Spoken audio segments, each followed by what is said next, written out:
There's been some chatter on social media overnight about a product recall.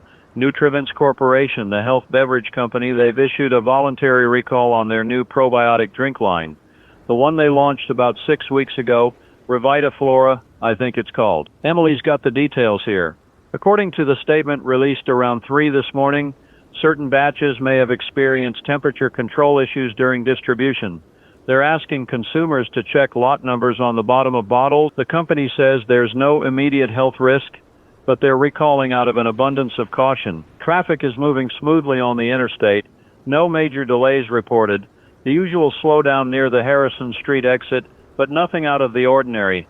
Coffee's hot here in the studio, and I've got Emily pulling together the morning's news segments. Should be a relatively quiet Monday for most of you heading into work. This is Daniel Rothman, broadcasting on 1004.7 FM. It's Monday, April 14th, 6:47 in the morning. If you're just tuning in, welcome. We're starting the week with some unusual weather patterns moving through the metro area. Light fog is expected to clear by mid-morning. Temperatures climbing to around 62 degrees by noon. Traffic update. We're getting word of a fender bender on Route 7 northbound, just past the Miller Road overpass. 2 vehicles involved. Emergency services are on scene. Right lane is blocked. If you're heading that direction, expect delays. Give yourself an extra 10-15 minutes. Standard corporate language, really. Temperature control issues usually mean the product might taste off or lose effectiveness. Nothing that would typically make headlines.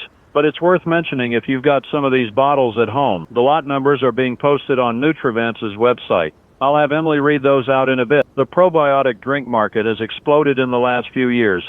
Everyone's trying to get a piece of it. Nutrivance went big with their marketing campaign. Billboards everywhere, television spots during prime time. They claimed their formula was revolutionary. Something about genetically optimized bacterial strains that work better with human gut flora.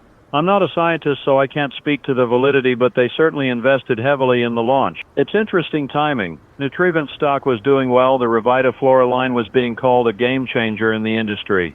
Health food stores couldn't keep it on shelves for the first few weeks. Now a recall, that'll sting their quarterly numbers. Back to the recall. Nutrivance has distribution centers across the country. The one here in our metro area is over on Industrial Parkway. Big facility, employs about 200 people in warehousing and logistics. The recall notice mentions that the affected batches were processed through multiple centers, including ours. Emily's trying to get someone from their local office on the line for a statement, but it's early. Probably won't hear back until regular business hours. The sun's starting to come up outside the studio windows. Sky's got that gray-pink quality to it. Fog's thick out there. Visibility maybe a quarter mile. If you're driving, headlights on, take it slow. No rush getting anywhere on a Monday morning. I've been doing this show for 11 years now. Morning drive, 5 days a week. You get into a rhythm with it. The city wakes up in stages.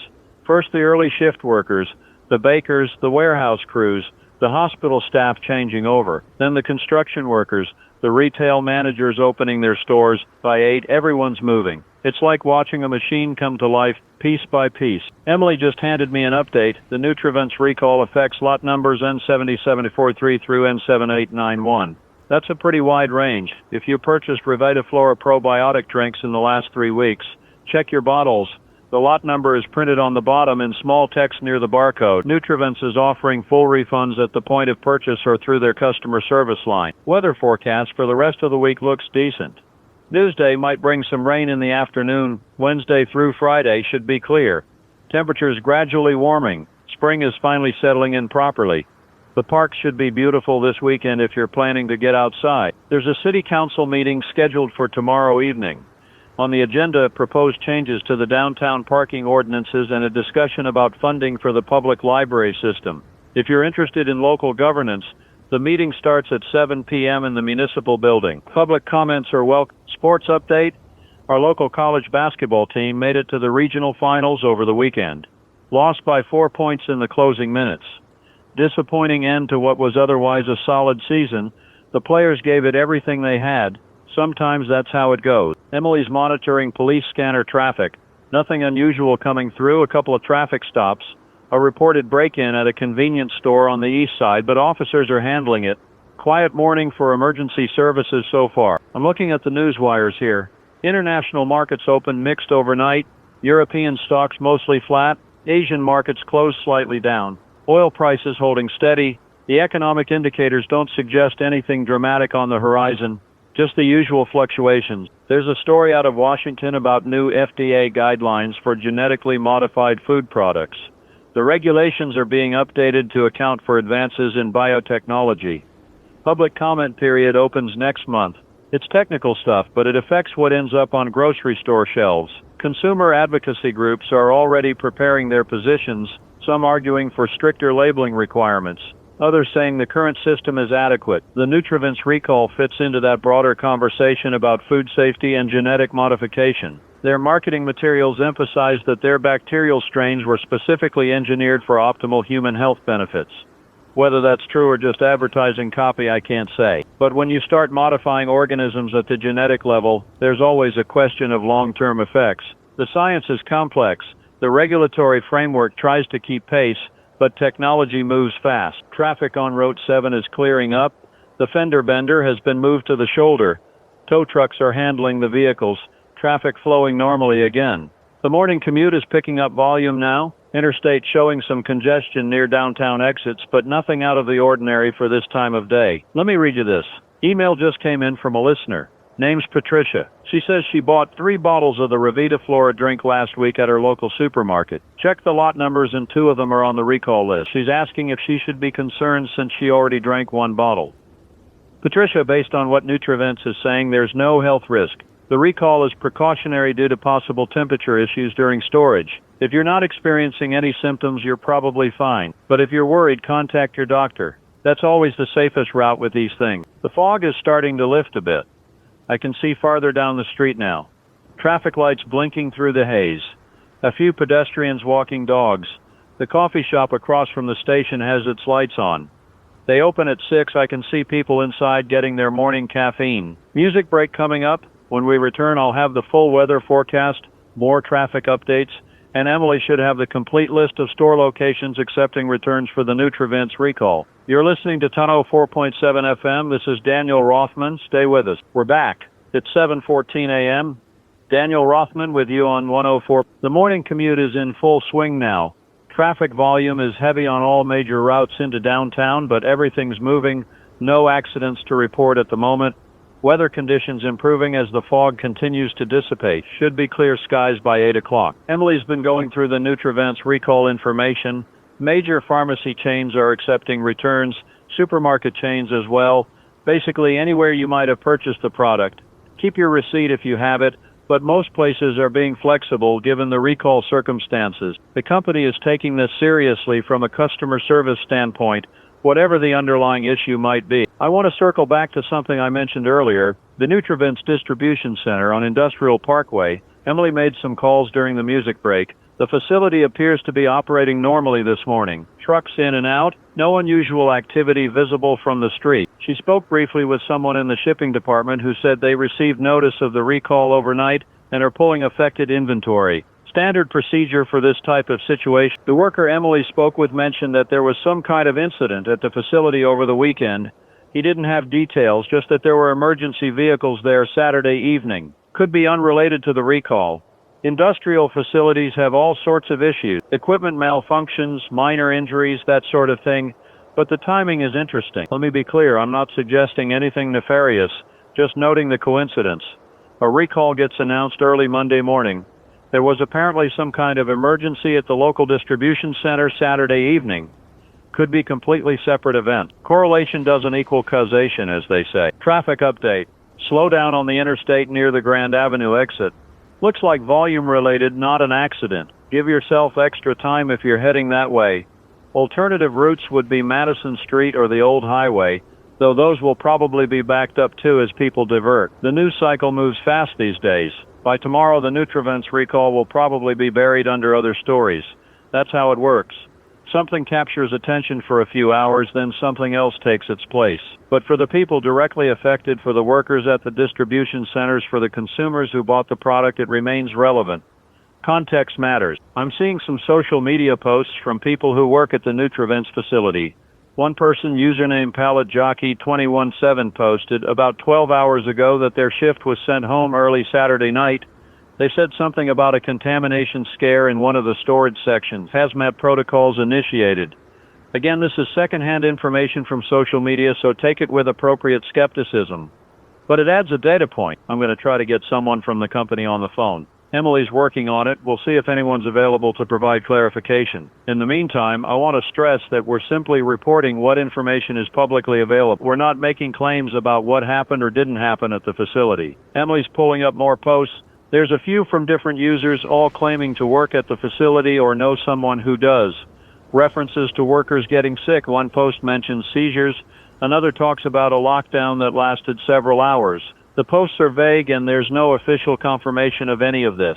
Could be rumors, could be exaggeration, could be people conflating separate incidents. It's 7:31 now. The sun's fully up, the city looks normal, people going about their Monday morning routines, cars lined up at traffic lights, buses making their stops, the rhythm of urban life continuing as it always does. But patterns can be disrupted. That's when things get interesting or concerning depending on your perspective. A recall notice. An unusual emergency at a warehouse. Social media chatter that doesn't quite align with official statements.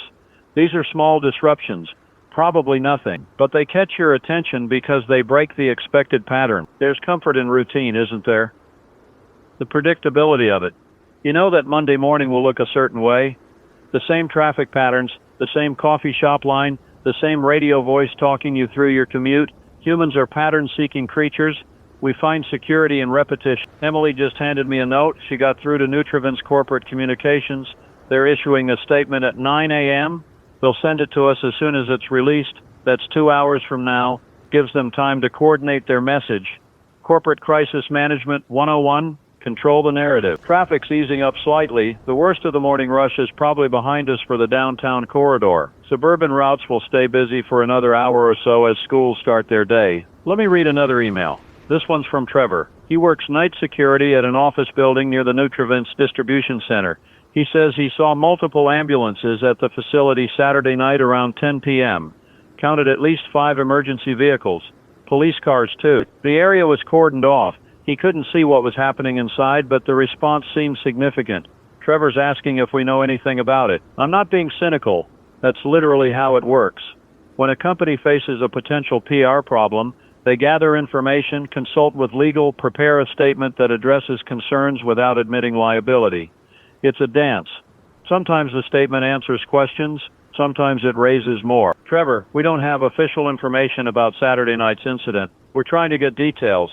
If there were multiple ambulances, that suggests something more serious than a routine workplace injury, but again, we're speculating. The authorities haven't released any public statement, neither has the company beyond the recall notice. The silence is notable, though. In my experience, when companies or officials are quick to say everything's fine, no cause for alarm, it usually means everything actually is fine. When there's prolonged silence followed by carefully worded statements, that's when you start to wonder. I want to emphasize we're still in the wondering phase here. Nothing confirmed, just pieces of information that don't quite form a complete picture yet. Emily's monitoring emergency radio channels. There's been a call for additional units to respond to an address on Industrial Parkway. That's the warehouse district where the Nutrivant's facility is located. The specific address wasn't given over the radio, at least not in the transmission Emily caught. Units are being dispatched, but it's coded as a welfare check, not an emergency response. It's 7:49.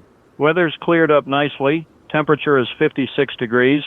Should reach the mid-60s by early afternoon. Good day to have your lunch outside if you get the chance.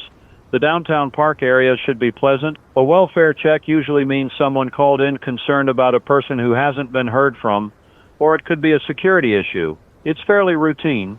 Officers go, they assess, they handle it, not typically newsworthy. But given everything else this morning, it's worth noting. I've covered enough news cycles to know that most concerning situations resolve without drama. A recall gets processed, inventory gets cleared, the company issues an apology and maybe a settlement, and everything moves on. That's the likely trajectory here. The city's emergency management office hasn't issued any alerts, no public safety warnings, no advisories. Life is proceeding normally for the vast majority of people listening right now. You're driving to work, dropping kids at school, stopping for groceries. The systems that support daily life are functioning.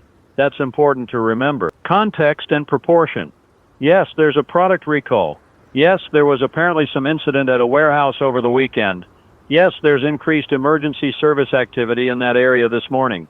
But the city of 3 million people is going about its business. The scope of whatever this is remains quite small. Emily just got off the phone with City Police Public Information Office. They confirm units are on scene at multiple locations in the industrial district. The spokesperson described it as an ongoing situation being assessed. No injuries reported to the public at this time. No requests for people to avoid the area. Just acknowledgement that officers are present and working. That's vague language. Ongoing situation being assessed could mean anything. But the public information officer wouldn't have said even that much if it was completely routine.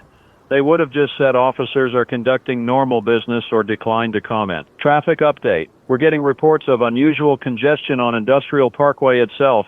Several listeners have called in saying the road is partially blocked by emergency vehicles. Police are directing traffic around the area. If you need to access businesses in that district, you might face delays. Plan accordingly. It's coming up on 8 o'clock. Let me give you the news headlines. Then we'll continue monitoring this developing situation. I'm not trying to alarm anyone. I'm parsing official language because that's part of what I do. When authorities use certain phrases, it tells you something about how they're categorizing an event. Top of the hour news. Good morning, this is Daniel Rothman on 104.7 FM. It's Monday, April 14th, 8 a.m. Our lead story this morning, Nutrivents Corporation has issued a voluntary recall of its Revitaflora probiotic beverage line due to potential temperature control issues during distribution. The recall affects lot numbers N7743 through N. Consumers are advised to check bottles and return affected products to point of purchase for full refund. The company states there is no immediate health risk, but is recalling out of abundance of caution. In related developments, emergency services are responding to what's being described as an ongoing situation at the Nutrivents distribution facility on Industrial Parkway.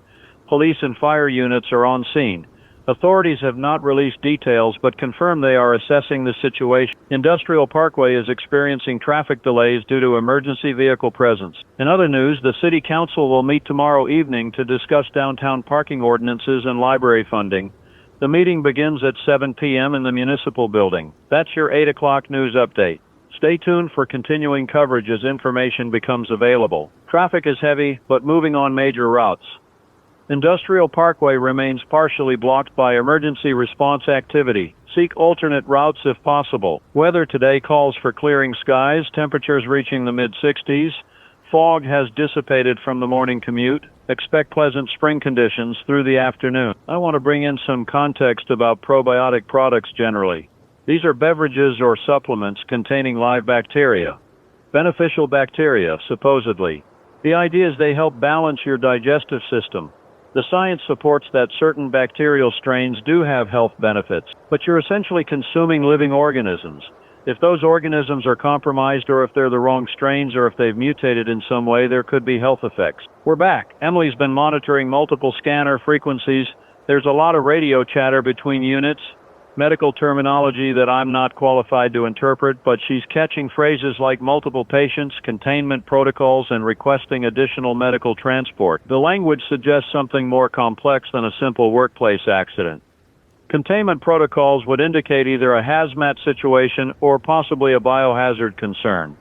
That would align with the product recall involving a probiotic beverage. If there was contamination of some kind at the facility, you'd expect containment procedures. If you have a facility where temperature control failed, and you have genetically modified bacteria in a nutrient-rich beverage medium, and those bacteria are exposed to temperature fluctuations, they could potentially undergo rapid mutation. That's basic microbiology. Whether that happened here, I have no idea. But it would explain why you'd see containment protocols and medical responses. Nutrivents marketed their product as containing genetically modified bacteria, not modified in the GMO crop sense, but bacteria that had been selectively cultured and optimized. That was their selling point. More effective than traditional probiotic formulation. But genetic modification of any organism carries inherent uncertainties. Bacteria mutate rapidly. That's their evolutionary advantage. They adapt quickly to changing conditions. Again, I'm speculating based on available information. We don't have confirmed facts about what's happening at the facility. It's 8:17. Traffic is starting to thin out as the peak commute period passes. Most people who needed to get to work by 8 are already there. The roads will stay moderately busy through 9 or so, then lighten up considerably. Desmond says he reviewed the company's published research data when it was released and noticed that the long-term stability testing was incomplete. Specifically, the bacteria showed unexpected metabolic activity when exposed to temperatures above normal refrigeration but below cooking temperatures. The range where food might sit if left out too long or if a refrigeration system partially failed. Emily just received an email from someone named Desmond. He identifies himself as a microbiologist at the State University. He's been following the Nutrivents recall and has concerns. According to Desmond, the bacterial strains used in the RevitaFlora product were experimental. They were developed in partnership with university research labs, but the commercialization happened faster than normal peer review processes would typically allow. This is heavy speculation from someone we can't verify, but Desmond included his university email address and references to published papers. Emily's checking his credentials now. If he's legitimate, his concerns carry weight. He's suggesting that if workers at the distribution center were exposed to spoiled product, and if that product contained mutated bacteria, there could be neurological effects. Some bacterial toxins affect the nervous system. Botulism is the famous example, but there are other mechanisms. Some bacteria produce compounds that mimic neurotransmitters or interfere with neural signaling. The pieces are starting to form a pattern. Experimental bacteria, temperature control failure, workers getting sick, emergency response with containment protocols. It could all be coincidental, but the pattern has shape. I'm going to try something. Emily, can you pull up the Nutrivents Investor Relations page? Publicly traded companies have to file reports with the SEC. There might be information there about safety testing or clinical trials. Emily tells me we have someone on hold who says they work at the hospital emergency department. Caller, are you there? While she's doing that, let me take a caller. Line 3. You're on the air with Daniel. Emily's relaying that the caller, who wants to remain anonymous, says they've received 3 patients this morning from the Industrial Parkway area, all presenting with similar symptoms: severe muscle spasms, altered mental status, elevated heart rate, and blood pressure. The patients are non-responsive to normal treatment protocols. 2 of the 3 have had seizures while in the emergency department. The caller says hospital administration has been in contact with the CDC and state health department. They're treating this as a potential infectious disease outbreak until proven otherwise. The patients have been isolated. Staff treating them are using enhanced protective equipment. Anonymous caller, thank you for that information. Please stay safe. The symptoms described match what you might see with certain neurotoxins. But the fact that multiple people are showing identical symptoms after exposure at the same location suggests a common source, in this case likely the Nutrivants facility. It's 8:34. The situation is clearly more serious than initial reports suggested. We're going to stay on this. I'm suspending normal programming. Will continue with news coverage and updates as they develop. This is significant. If the hospital has contacted the CDC, that indicates they believe this could be a communicable disease situation. The CDC doesn't get involved in routine poisonings or individual medical cases. They respond to potential outbreaks, to situations that could spread to larger populations. The filing states that Nutrivents believes it has adequately addressed the FDA's questions and doesn't anticipate regulatory action. That was as of 2 weeks ago. Now we have a recall and a potential outbreak situation. The company's assurances to the FDA may have been premature. When a company mentions FDA inquiries in an SEC filing, that's noteworthy. The FDA doesn't casually ask questions. If they're making inquiries, it means something in the safety data caught their attention or raised concerns. Emily's found the SEC filings. Nutrivents submitted their quarterly report 2 weeks ago. There's a section on risk factors, standard legal language about how their products might not perform as expected, how regulatory changes could affect business, etc. But there's an interesting line here. It mentions that the company received inquiries from the FDA regarding their pre-market safety testing protocols for the RevitaFlora product line. From a corporate perspective, this is a crisis. From a public health perspective, we're still assessing the scope. 3 patients hospitalized. Multiple emergency responders on scene at the facility. We don't know how many workers might have been exposed or whether this could spread beyond those directly involved. I'm looking at the stock market now. Trading opened at 9:30 Eastern, which was about an hour ago. Nutrivant shares are down 19% in early trading. The market is reacting to the recall news. Investors are spooked. If news of the hospital cases becomes public, those shares will drop further. Emily's monitoring social media. There's increasing chatter. People who live near the industrial district are posting photos of emergency vehicles. One image shows what looks like a mobile command center. Another shows personnel in full hazmat suits entering a building. These images are being shared widely now. The story is getting out ahead of any official narrative. Radio silence from a corporation in crisis is telling. It usually means lawyers and crisis management consultants are scrambling to figure out the least damaging path forward. Every word in that eventual statement will be carefully chosen. The Nutrivent's corporate statement that was supposed to come at 9 a.m. hasn't been released. It's past 9 now. Either they're still crafting their message, or they've decided to delay given the evolving situation. Meanwhile, the actual situation continues to develop. Emergency responders don't wait for corporate communications. They're dealing with whatever they found at that facility. A decontamination station suggests they're treating this as a hazardous materials incident. Anyone who is exposed needs to be cleaned before being transported to medical facilities. That prevents potential spread of whatever the contaminant is. Emily says she's hearing requests for a decontamination station to be set up, also references to transporting additional patients. The hospital caller mentioned 3 patients. Sounds like there may be more now. Let me check in with Emily. Any updates from police scanner? If this is bacterial contamination, decontamination would involve removing clothing, washing thoroughly, possibly using antimicrobial solutions. Standard hazmat protocols, but it also means the responders believe there's risk of transmission. That's concerning. We don't know the exact nature of the contamination. We don't know how many people were exposed. We don't know if this presents a risk to the general public. We don't know the prognosis for those who are ill. It's 9:08. I need to be very clear about what we know and what we don't know. We know there's a product recall. We know emergency services are responding to the Nutrivent's facility. We know at least 3 people, possibly more, have been hospitalized with similar symptoms. We know the hospital contacted the CDC. If you work at or near the Nutrivent's facility on Industrial Parkway, follow instructions from emergency personnel. If you were at the facility over the weekend and are feeling unwell, contact your doctor or go to an emergency room. Mention your potential exposure. If you purchased Revitaflora products, do not consume them. Follow the recall instructions if you've already consumed the product and feel fine. You're probably okay, but monitor yourself for any unusual symptoms. If you develop severe headaches, muscle spasms, seizures, or altered mental state, seek medical attention immediately. The responsible thing is to report factually while avoiding speculation that could cause unnecessary panic. At the same time, people have a right to information that could affect their safety. Emily just got word that a press conference is being scheduled. The city's emergency management director and the health department will brief the media at 10 a.m. That's in about 50 minutes. We'll carry that live when it happens. For everyone else, there's no reason to believe this affects you. Continue your normal activities. Stay informed, but don't panic. A press conference means officials have enough information to make a public statement. It also means they believe the public needs to be informed. That's both reassuring and concerning. Reassuring because it shows the system is working, authorities are responding appropriately. Concerning because they apparently feel the situation warrants a formal public briefing. Traffic update. Industrial Parkway remains closed to through traffic. Police have established a perimeter around several blocks in that area.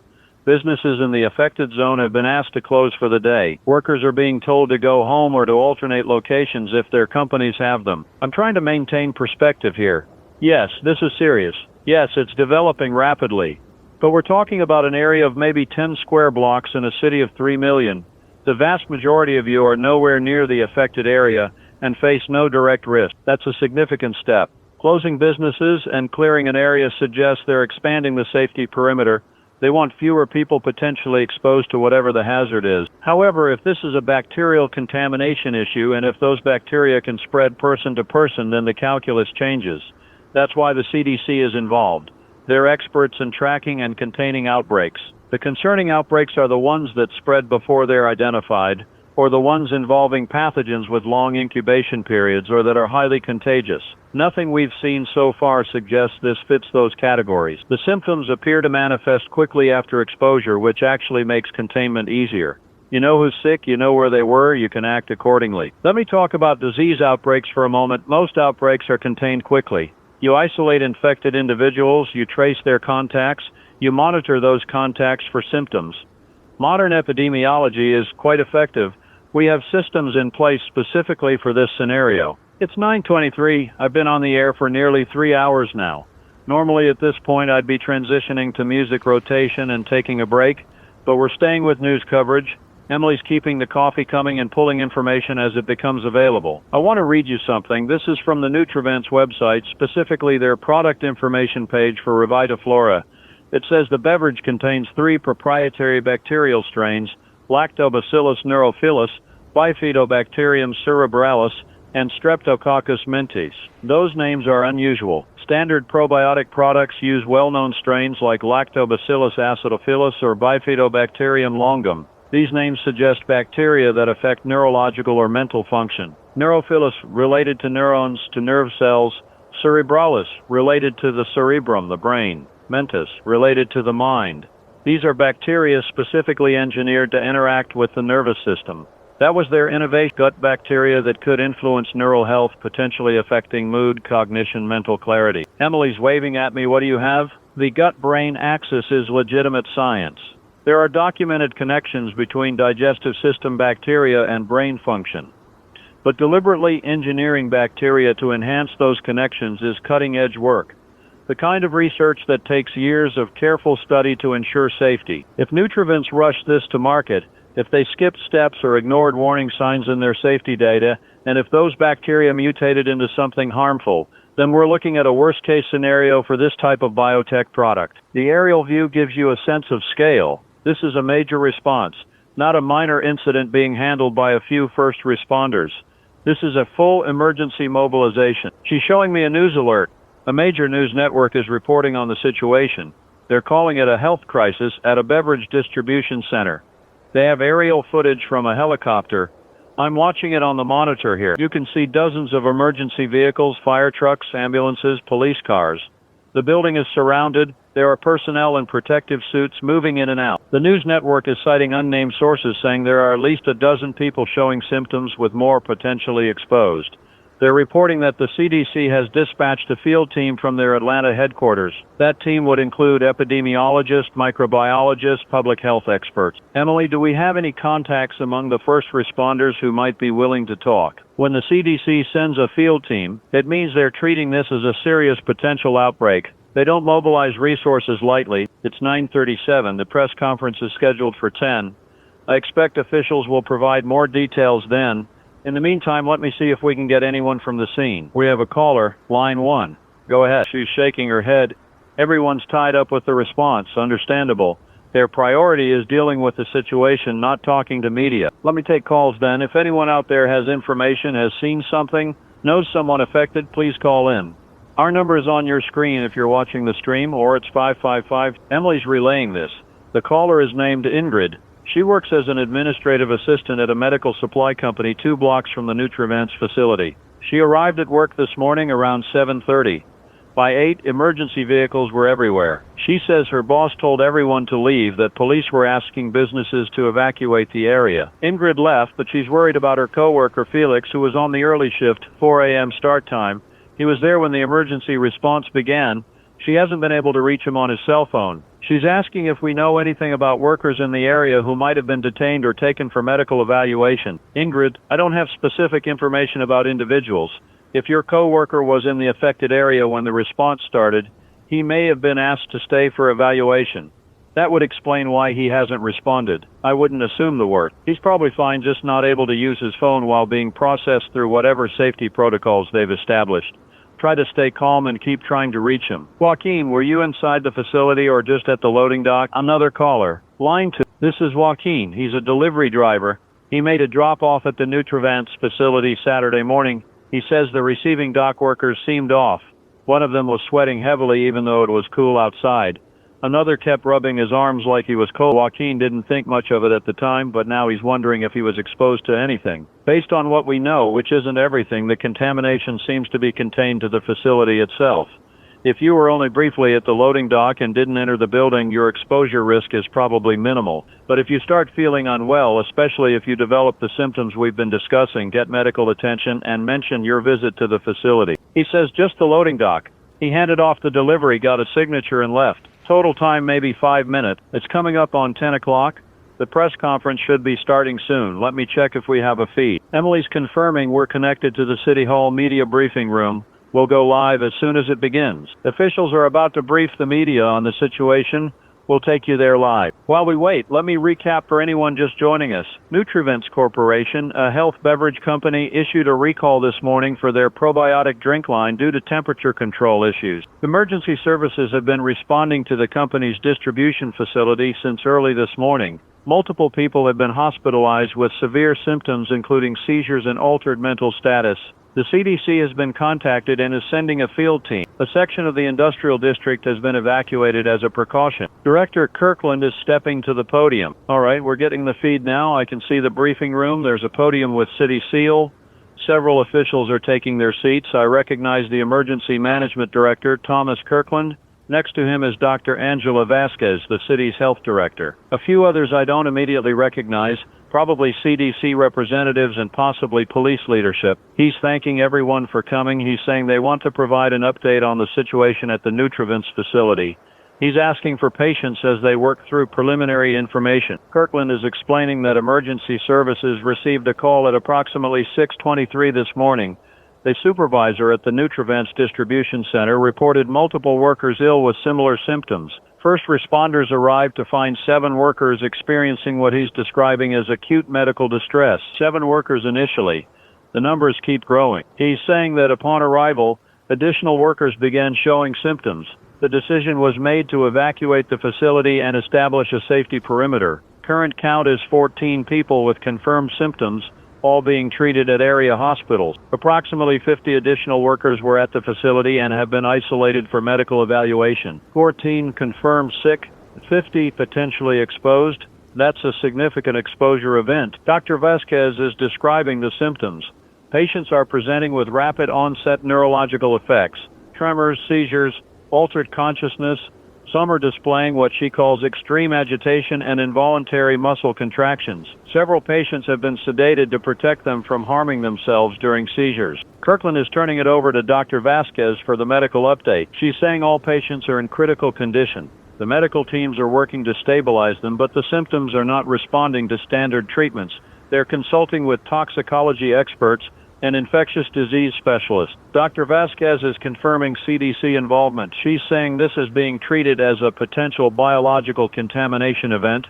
They're testing for bacterial, viral, and toxic causes. She's explaining that out of an abundance of caution, they've asked people who were at or near the facility over the weekend to self-monitor for symptoms and to contact their healthcare provider if they feel unwell. Kirkland is taking that one. He's saying they're investigating all possibilities. The recall and the facility incident occurred in close proximity, so they're examining potential links. He's declining to speculate on specific causes until they have laboratory confirmation. A reporter is asking about public risk. Dr. Vasquez is saying that at this time they have no evidence of community spread. All affected individuals were present at the facility. They're implementing contact tracing to identify anyone who may have had close contact with affected workers outside the facility. Another reporter asks about the Nutrivents product recall. Is it connected? A reporter asks about the bacterial strains in the Nutrivents product. Could they be responsible? Someone asks if this could be terrorism or sabotage. Kirkland says there's no evidence of intentional harm at this point. They're approaching it as an industrial accident or contamination event. Dr. Vasquez is saying that's one line of investigation. The product contains genetically modified bacteria. If those bacteria were compromised or mutated, there could be health effects. They're conducting tests now. Results will take time. The press conference is wrapping up. Kirkland is saying they'll update the public as information becomes available. He's asking people to rely on official sources and to avoid spreading rumors. The feed is ending. They're leaving the podium. She's stressing that anyone who consumed the recalled product and feels fine should not panic. The recall is precautionary. If you've consumed it without ill effects, you're likely okay. But if you develop symptoms, seek care immediately. It's 10:24. Let me open the phone lines again. If you're out there and have information, questions, concerns, call in. All right, we're back to the studio. That was the official briefing. 14 people critically ill, 50 more being evaluated. The situation is serious, but officials are maintaining that there's no evidence of community spread. The key phrase there, at this time, no evidence. That's not the same as saying it can't spread. It means they haven't detected spread yet. Contact tracing is underway, which means they're actively looking for any indication that it might be spreading beyond the facility. Renata is saying the patients aren't responding to anticonvulsants or sedatives in normal doses. They're having to use amounts that would typically render someone unconscious, but these patients remain in states of extreme agitation, even when sedated. We have multiple lines lighting up. Let me take them one at a time. First caller, Emily, says this is Renata. She's a nurse at one of the hospitals receiving patients. She can't give details about specific cases, but she wants people to understand how serious this is. She's saying the symptoms are unlike anything she's seen in 15 years of emergency nursing. The muscle contractions are so severe that patients are injuring themselves. They've had to physically restrain people to prevent them from breaking their own bones during seizures. Renata, thank you for calling. Please stay safe and thank you for the work you're doing. She's also saying something disturbing. One patient who had been sedated and restrained somehow broke the restraints. Bed restraints are designed to hold people during medical emergencies. Breaking them requires extraordinary strength. Security had to intervene. Next caller, line 3. This is Thaddeus. He's a biochemist. He's been following the news and has a theory. He thinks the genetically modified bacteria in the Nutravance product may have undergone horizontal gene transfer. That's when bacteria exchange genetic material with other bacteria. If the modified strains acquired genes from pathogenic bacteria also present in the spoiled product, they could have become harmful. He's explaining that the nervous system effects could be caused by bacterial neurotoxins. Some bacteria produce compounds that interfere with neurotransmitter function. If you have bacteria actively producing these toxins inside a person's body, especially bacteria engineered to cross the blood-brain barrier, which these appear to be designed to do given their names and intended function, you could see severe neurological symptoms. Thaddeus is suggesting that the bacteria might still be alive and active in the patients. Standard antibiotics might not be effective against genetically modified strains. The bacteria could be reproducing inside the patients, producing more toxins. That's a terrifying scenario. If the bacteria are alive and multiplying inside people, treating the patients becomes much more complex. You'd need to kill the bacteria without releasing all their accumulated toxins at once, which could overwhelm the patient's system. The study was promising but noted significant safety concerns. The bacteria were difficult to control once inside the body. They tended to reproduce beyond intended levels. The research was discontinued pending further safety evaluation. Emily's showing me something on her computer. It's a medical journal abstract, a study from 3 years ago about using genetically modified bacteria as delivery systems for neurological treatments. The idea was that you could engineer bacteria to cross the blood-brain barrier and deliver therapeutic compounds directly to brain tissue. If Nutravance used similar technology for their product, and if that technology had the same control problems, you could have bacteria spreading through patients' bodies, crossing into their brains, producing unknown compounds. It's 10:41. I need to take a break. I've been on air for over 4 hours straight. Emily's going to monitor the scanners and news feeds. I'll be back in 5 minutes. Stay with us on... I'm back? It's 10:48. While I was out of the studio, Emily caught some concerning chatter on emergency frequencies. There are reports of additional cases, not just at the original facility, but at other locations. A convenience store clerk on the east side, a high school teacher, 3 residents of an apartment complex downtown. Dr. Vasquez said during the press conference that there was no evidence of community spread at that time. That was less than 30 minutes ago. Either these new cases developed extremely rapidly or they were incubating and just now became symptomatic. If these are genuine additional cases and if they're confirmed to have the same condition as the warehouse workers, then we're looking at community spread. That changes everything. These are people with no apparent connection to the Nutravance facility, but they're displaying similar symptoms: severe muscle spasms, altered mental state, seizures. The incubation period, the time between exposure and symptom onset, is critical information. If it's very short, hours rather than days, that's actually better for containment. You can identify and isolate cases quickly. If it's longer, people could be spreading it without knowing they're infected. Emily's trying to confirm these reports. It's possible they're false alarms. People hear about an outbreak, they start attributing every illness to it. Someone with the flu might think they have the contamination. Someone having a panic attack might think they're showing symptoms. We need confirmation. But if even some of these reports are legitimate, we have a problem. What I can tell you factually, we have 14 confirmed critical patients from the facility. We have 50 more people from the facility under medical evaluation. We have unconfirmed reports of additional cases in the community. The CDC is involved. The situation is being taken very seriously by authorities. I'm looking at social media again. The volume of posts has exploded in the last 30 minutes. Everyone watched the press conference. Now everyone's talking about it. Speculation is rampant. Some people are claiming the government is downplaying the severity, others are saying it's being overblown by media.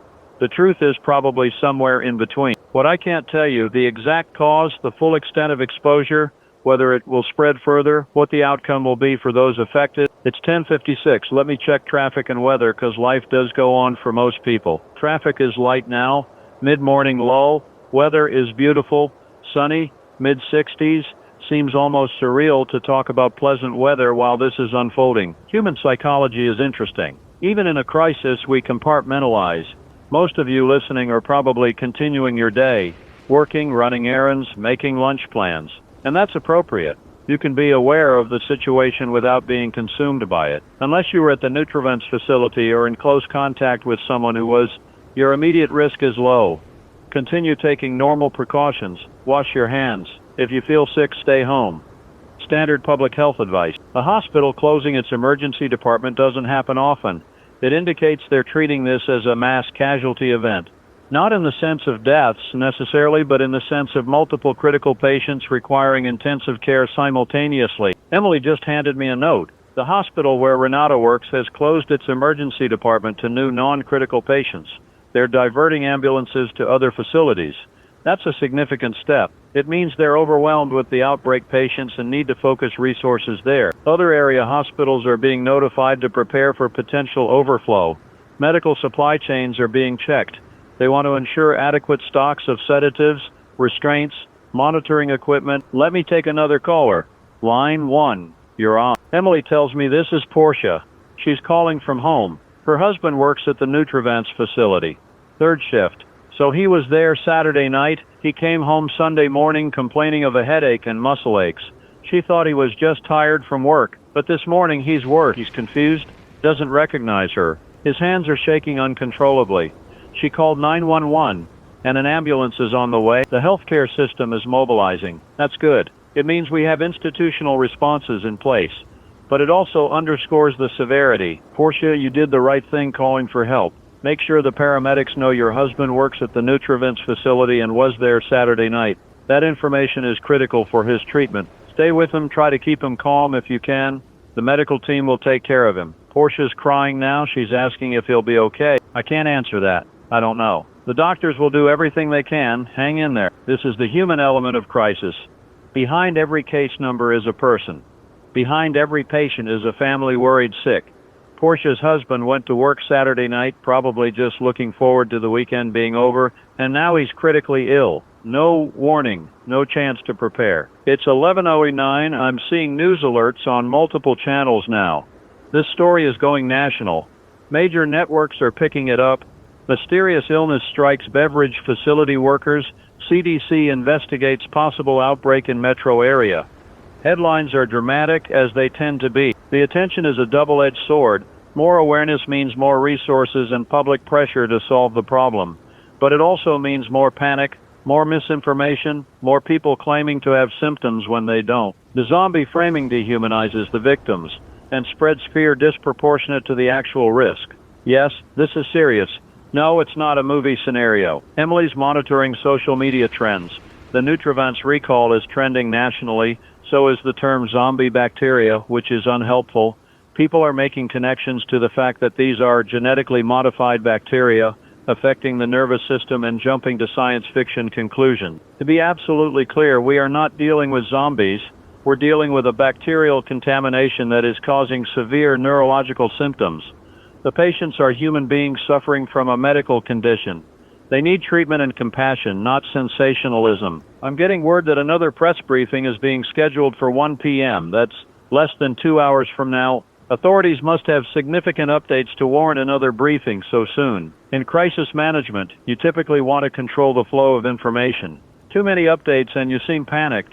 Too few and you seem like you're hiding something. Scheduling another briefing 90 minutes after the first one suggests the situation is evolving rapidly and they need to keep the public informed in real time. Let me read an email that just came in.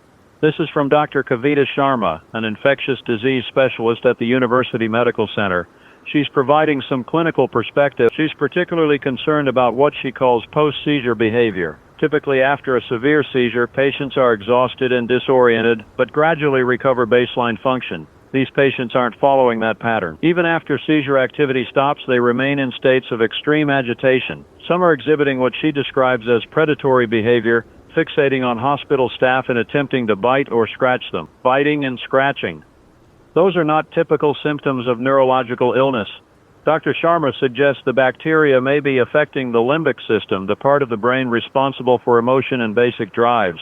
If that system is damaged or hyperactivated, you could see aggressive behavior. Dr. Sharma writes that she's been consulted on several of the outbreak patients. She describes their condition as presenting like severe encephalitis, which is inflammation of the brain. But the onset is too rapid for typical viral encephalitis.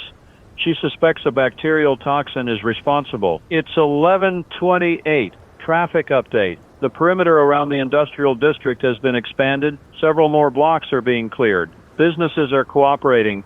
This is precautionary as they continue to assess the contamination area. Weather continues pleasant. I keep mentioning weather because it's part of the normal rhythm of a broadcast, but it feels increasingly inconsequential given the situation. But this is still fundamentally a medical condition. It can be studied, understood, and hopefully treated. The patients aren't monsters. They're sick people whose brains are being affected by a bacterial infection. If you develop these symptoms, seek medical care immediately. Call ahead to let the hospital know you may have been exposed to the outbreak. This allows them to prepare and take appropriate precautions. Monitor yourself for symptoms. Key signs would be severe headache, muscle tremors or spasms, confusion, fever, unusual behavior. Let me try to provide some practical information. If you're concerned about potential exposure, wash your hands frequently. This is always good advice, but especially now, we don't know exactly how this spreads, but hand hygiene prevents transmission of most pathogens. Avoid the industrial district area unless absolutely necessary. Follow all instructions from emergency personnel. If you have the recalled Nutrivence product, do not consume it. Handle it carefully if you're disposing of it. Wear gloves. Bag it securely. Better yet, authorities may want to collect samples for testing. Check local emergency management websites for disposal instructions. 23 people in critical condition from a bacterial outbreak. That's substantial. Our hospital system is robust, but if cases continue increasing at this rate, we could face capacity issues. Emily's got an update from the hospital. The number of confirmed outbreak patients is now at 23. That's an increase of 9 in the last hour. The rate of new cases is accelerating. Don't panic, but do stay informed. There's a difference between reasonable caution and paranoia. I'm seeing reports that medical personnel from neighboring counties are being put on standby to assist if needed. The state health department is coordinating resources. This is becoming a regional response. Mentioning the National Guard in a health crisis context sometimes alarms people, but they have medical units, logistics capabilities, and can help with things like setting up field hospitals or distribution of supplies. It's a resource, not a military response. The governor's office has issued a statement. The governor is monitoring the situation and has directed all state resources to be made available to support local response efforts. The National Guard has been notified but not yet activated. That's standard preparation, not an indication of imminent deployment. If you're genuinely at risk, if you were at the facility or in direct contact with affected individuals, you may be under instructions to quarantine. Follow those instructions. Don't flee. It's 11:44. I need to address something. We're getting calls from people asking if they should leave the city.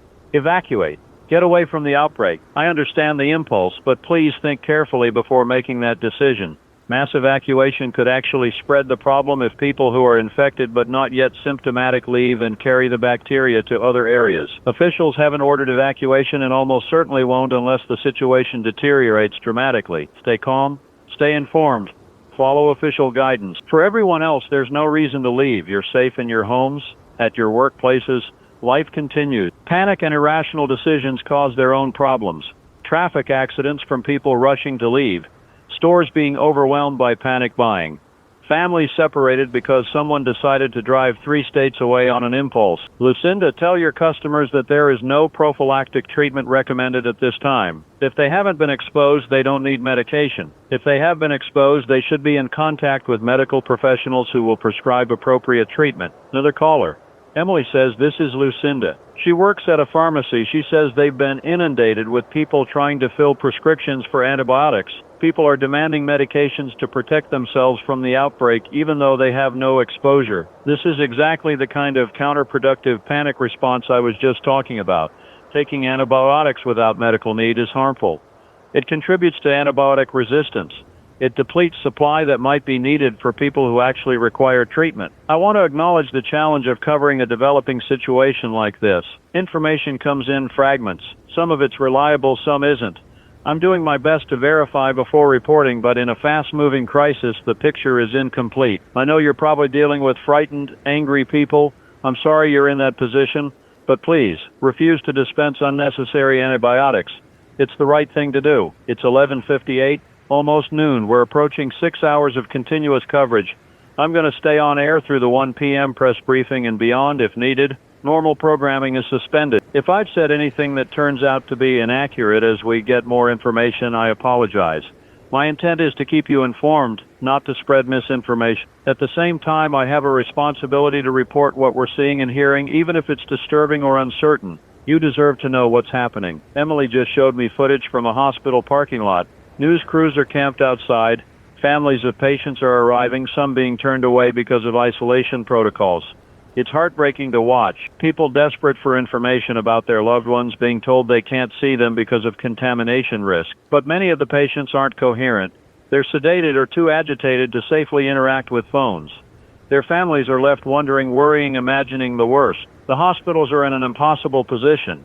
They need to protect public health, but they also understand these are people's family members.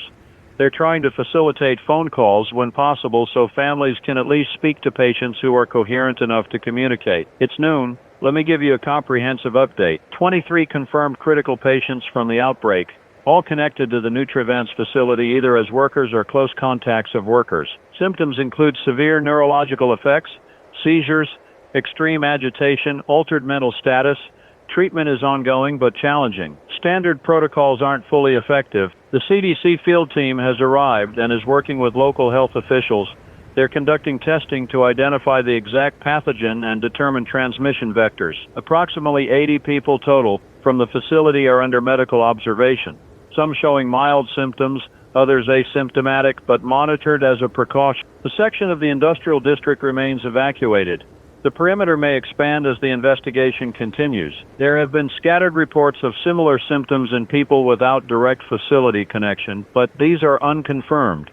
Health officials are investigating. The Nutrivance product recall remains in effect. Do not consume Revitaflora products. Return them per recall instructions. The situation is serious but contained at this point.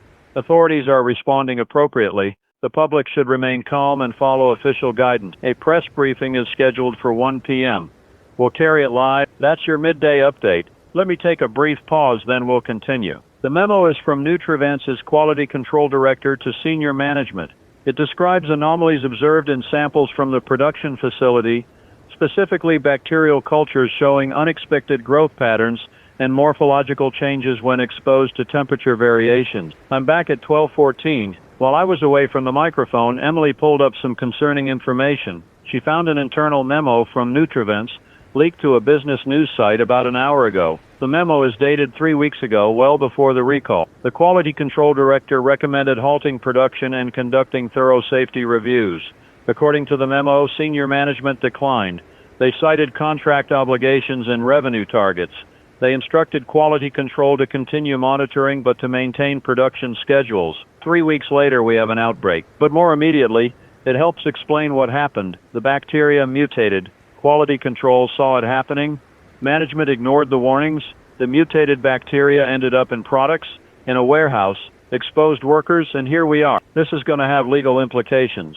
If the company knew about potential safety issues and continued production anyway, that's negligence at minimum, possibly criminal liability, depending on what prosecutors can prove. I'm angry reading this. People are critically ill. Families are terrified. The city is in crisis, and it could have been prevented if corporate executives had prioritized safety over profits. That's a common story, but it doesn't make it any less infuriating. It's 12:26. Let me read some of the social media posts that are circulating. I want to address misinformation directly. Emily's checking to see if Nutrivance has responded to the leaked memo. So far, no statement. Their corporate communications have gone dark since the situation escalated. Probably on advice of legal counsel, anything they say now could be used against them. Claim, the outbreak is airborne and spreading rapidly through the city. Claim, the government is hiding the true number of deaths. Reality, there's no evidence this is airborne. All confirmed cases trace back to the facility or direct contact with facility workers. Standard infection control measures are in place. Reality, as far as we know, there have been no deaths yet. Patients are critically ill, but they're alive and being treated. If fatalities occur, they'll be reported. Claim, this is a biological weapon test gone wrong. Reality, this appears to be an industrial accident involving a commercial product. There's no indication of weapons development or intentional release. Reality, some patients are exhibiting aggressive behavior due to neurological effects. They're not zombies, they're sick people. Medical staff are managing the situation. Claim, infected people are attacking others and turning them into zombies. I can't stress enough how important it is to rely on credible information sources. Official health department statements, CDC guidance, established news organizations. Be skeptical of random social media posts, anonymous claims, and conspiracy theories. In a crisis, bad information is dangerous. It causes panic, leads to poor decisions, and diverts resources from actual response efforts. Let me take more calls. Line 2, go ahead. Emily's monitoring the city's emergency alert system. So far, no alerts have been sent to the general public. That's significant. If officials believed there was immediate widespread danger, they would use that system. The fact that they haven't suggests they're confident in current containment measures. Oswald, that's a reasonable concern. Has your daughter been experiencing any symptoms? He says no, she feels fine. But he wants to know if she should get tested or take preventive medication. This is Oswald. He's asking about his daughter. She's a college student who volunteers at a community center that serves meals to homeless individuals. One of the regular attendees at the center worked at the Nutrivance warehouse. Oswald is worried his daughter may have been exposed through contact with this person. If the person from the warehouse is known to be infected, contact tracers from the health department will likely reach out to the community center to identify anyone who had close contact. Your daughter should cooperate with that process if contacted. There isn't a standard test for this yet. The CDC is developing diagnostic criteria, but it's early. And as I mentioned earlier, there's no preventive medication to take. The best thing your daughter can do is monitor herself for symptoms. If she develops headache, tremors, fever, confusion, she should seek medical care immediately and mention the potential exposure. Oswald's asking if his daughter should avoid the community center for now. That's a personal decision.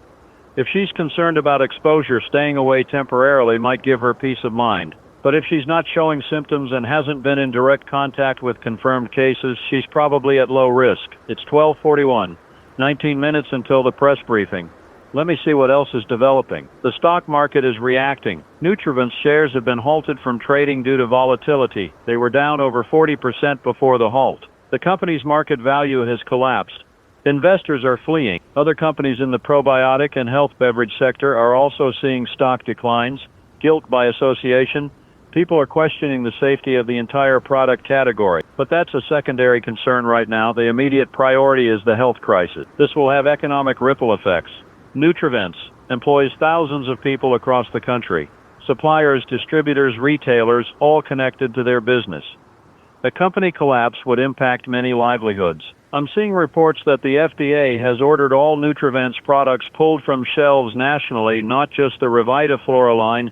This is an expansion of the recall. They're taking no chances with any product the company manufactures. Universities protecting their reputations. Understandable, but it feels like avoiding accountability. If university research provided the foundation for this technology, they bear some responsibility for how it was used, don't they? That's an ethical question without a clear answer. Regulatory agencies moving quickly. That's appropriate given the circumstances. Emily just handed me something.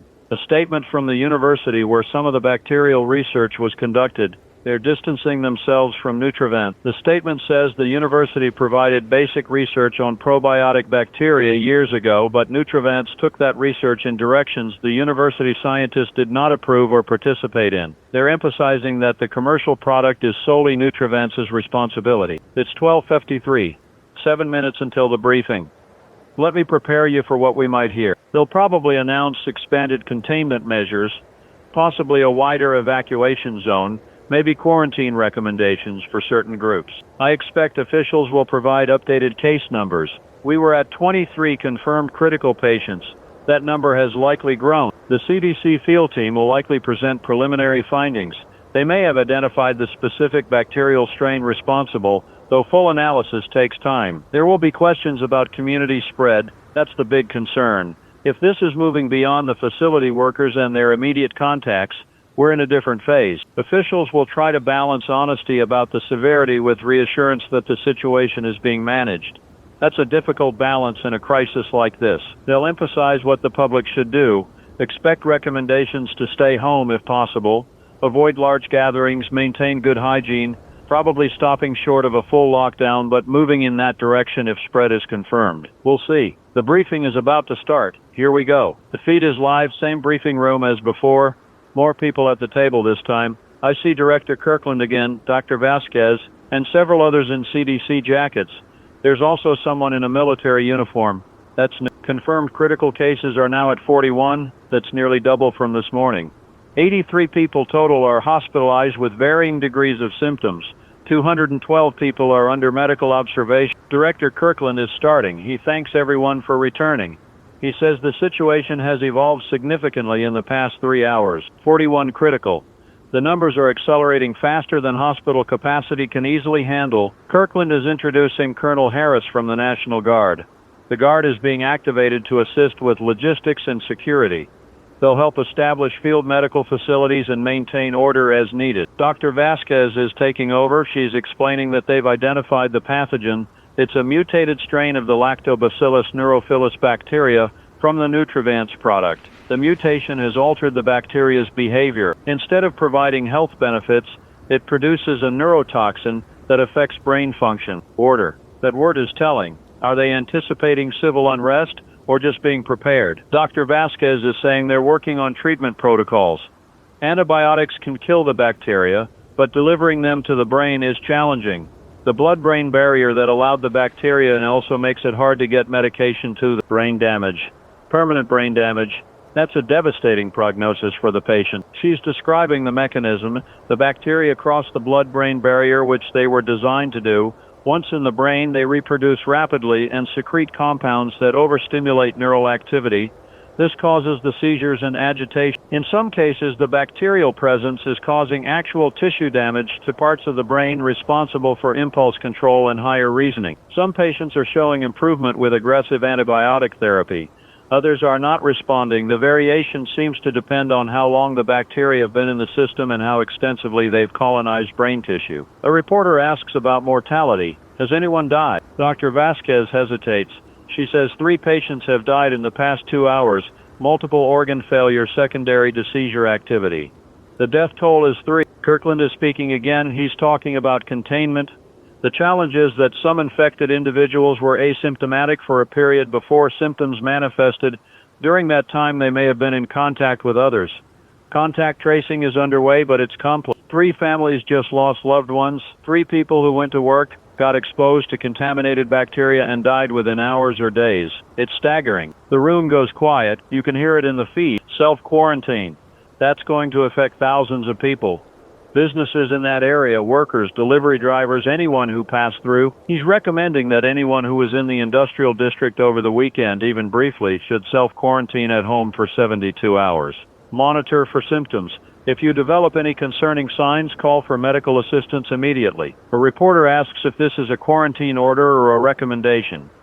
Kirkland says it's currently a strong recommendation. They're not legally enforcing it yet, but ask for voluntary compliance. If the situation worsens, mandatory quarantine may be implemented. Another reporter asks about transmission. How does this spread person to person? Dr. Vasquez explains that they're still studying transmission vectors. The bacteria are present in bodily fluids of infected individuals, saliva, blood, potentially sweat. Close contact with an infected person could transmit the bacteria. They're particularly concerned about bites or scratches from agitated patients, as these would directly introduce bacteria into a new host. Bites and scratches again. The aggressive behavior isn't just a symptom, it's a transmission mechanism. Patients who bite or scratch others are effectively spreading the infection. The CDC representative is speaking now. Dr. Elizabeth Okafor. She introduces herself. She's explaining that the CDC is treating this as a Class A biological threat. That's their highest level of concern. Resources are being mobilized nationally. Additional field teams are en route. They're setting up a command center in the city. This is starting to sound like an epidemic with unusual characteristics. Not airborne, thankfully, but close contact spread combined with symptom-induced aggression. That's a concerning combination. Class A threat. That puts this in the same category as anthrax, plague, botulism. The most dangerous biological agent. Kirkland is taking questions. Someone asks if schools should close. Dr. Okafor is recommending that the city implement enhanced surveillance. Hospitals should flag any patients with neurological symptoms for immediate testing. Rapid diagnostic protocols are being distributed. She's also recommending public health messaging about avoiding contact with infected individuals. This is delicate because they don't want to stigmatize the patients, but people need to understand the transmission risk. School closures would signal that this has moved beyond isolated outbreak to community epidemic. That's a threshold no one wants to cross. Another question, what about public transportation? Buses, trains, should people avoid them? He says they're considering it. Right now schools are in session, but they're monitoring the situation closely. If community spread is confirmed beyond current containment zones, schools will close. Parents should be prepared for that possibility. But she adds that if you see someone exhibiting unusual behavior, extreme agitation, seizure activity, you should move away and alert authorities. Don't try to help them yourself unless you're trained and protected. The briefing is winding down. Kirkland is summarizing. Stay informed through official channels. Follow health department guidance. Avoid unnecessary travel. Self-quarantine if you are in the affected area. Seek medical care if you develop symptoms. Remain calm but vigilant. Dr. Vasquez says public transit is safe unless you're in close contact with a visibly symptomatic person. The bacteria don't spread through casual proximity in enclosed spaces like a cold virus would. You need direct contact with bodily fluid. The feed cuts. They're done. We're back in the studio. It's 1:34 p.m. That briefing was sobering. 41 critical patients. 3 deaths. Hundreds under observation. The National Guard activated. Class A biological threat designation. This is now officially an epidemic. Not a pandemic yet.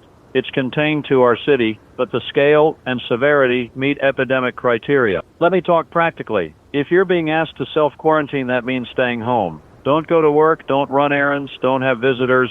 You can go outside in your own yard if you have one, but avoid public space. Stock up on essentials if you haven't already. Food, medication, supplies for 72 hours at minimum. I need to stay focused. You're counting on me to provide information, to be a steady voice. I'll do that. Emily's looking shaken. I asked if she's okay. She nods, but I can see the fear in her eyes. We've been covering this story all day, maintaining professional detachment, but the reality is hitting. People are dying. This is real. If you live with others, maintain distance as much as possible within your home. Separate bathrooms if available. Don't share dishes or utensils.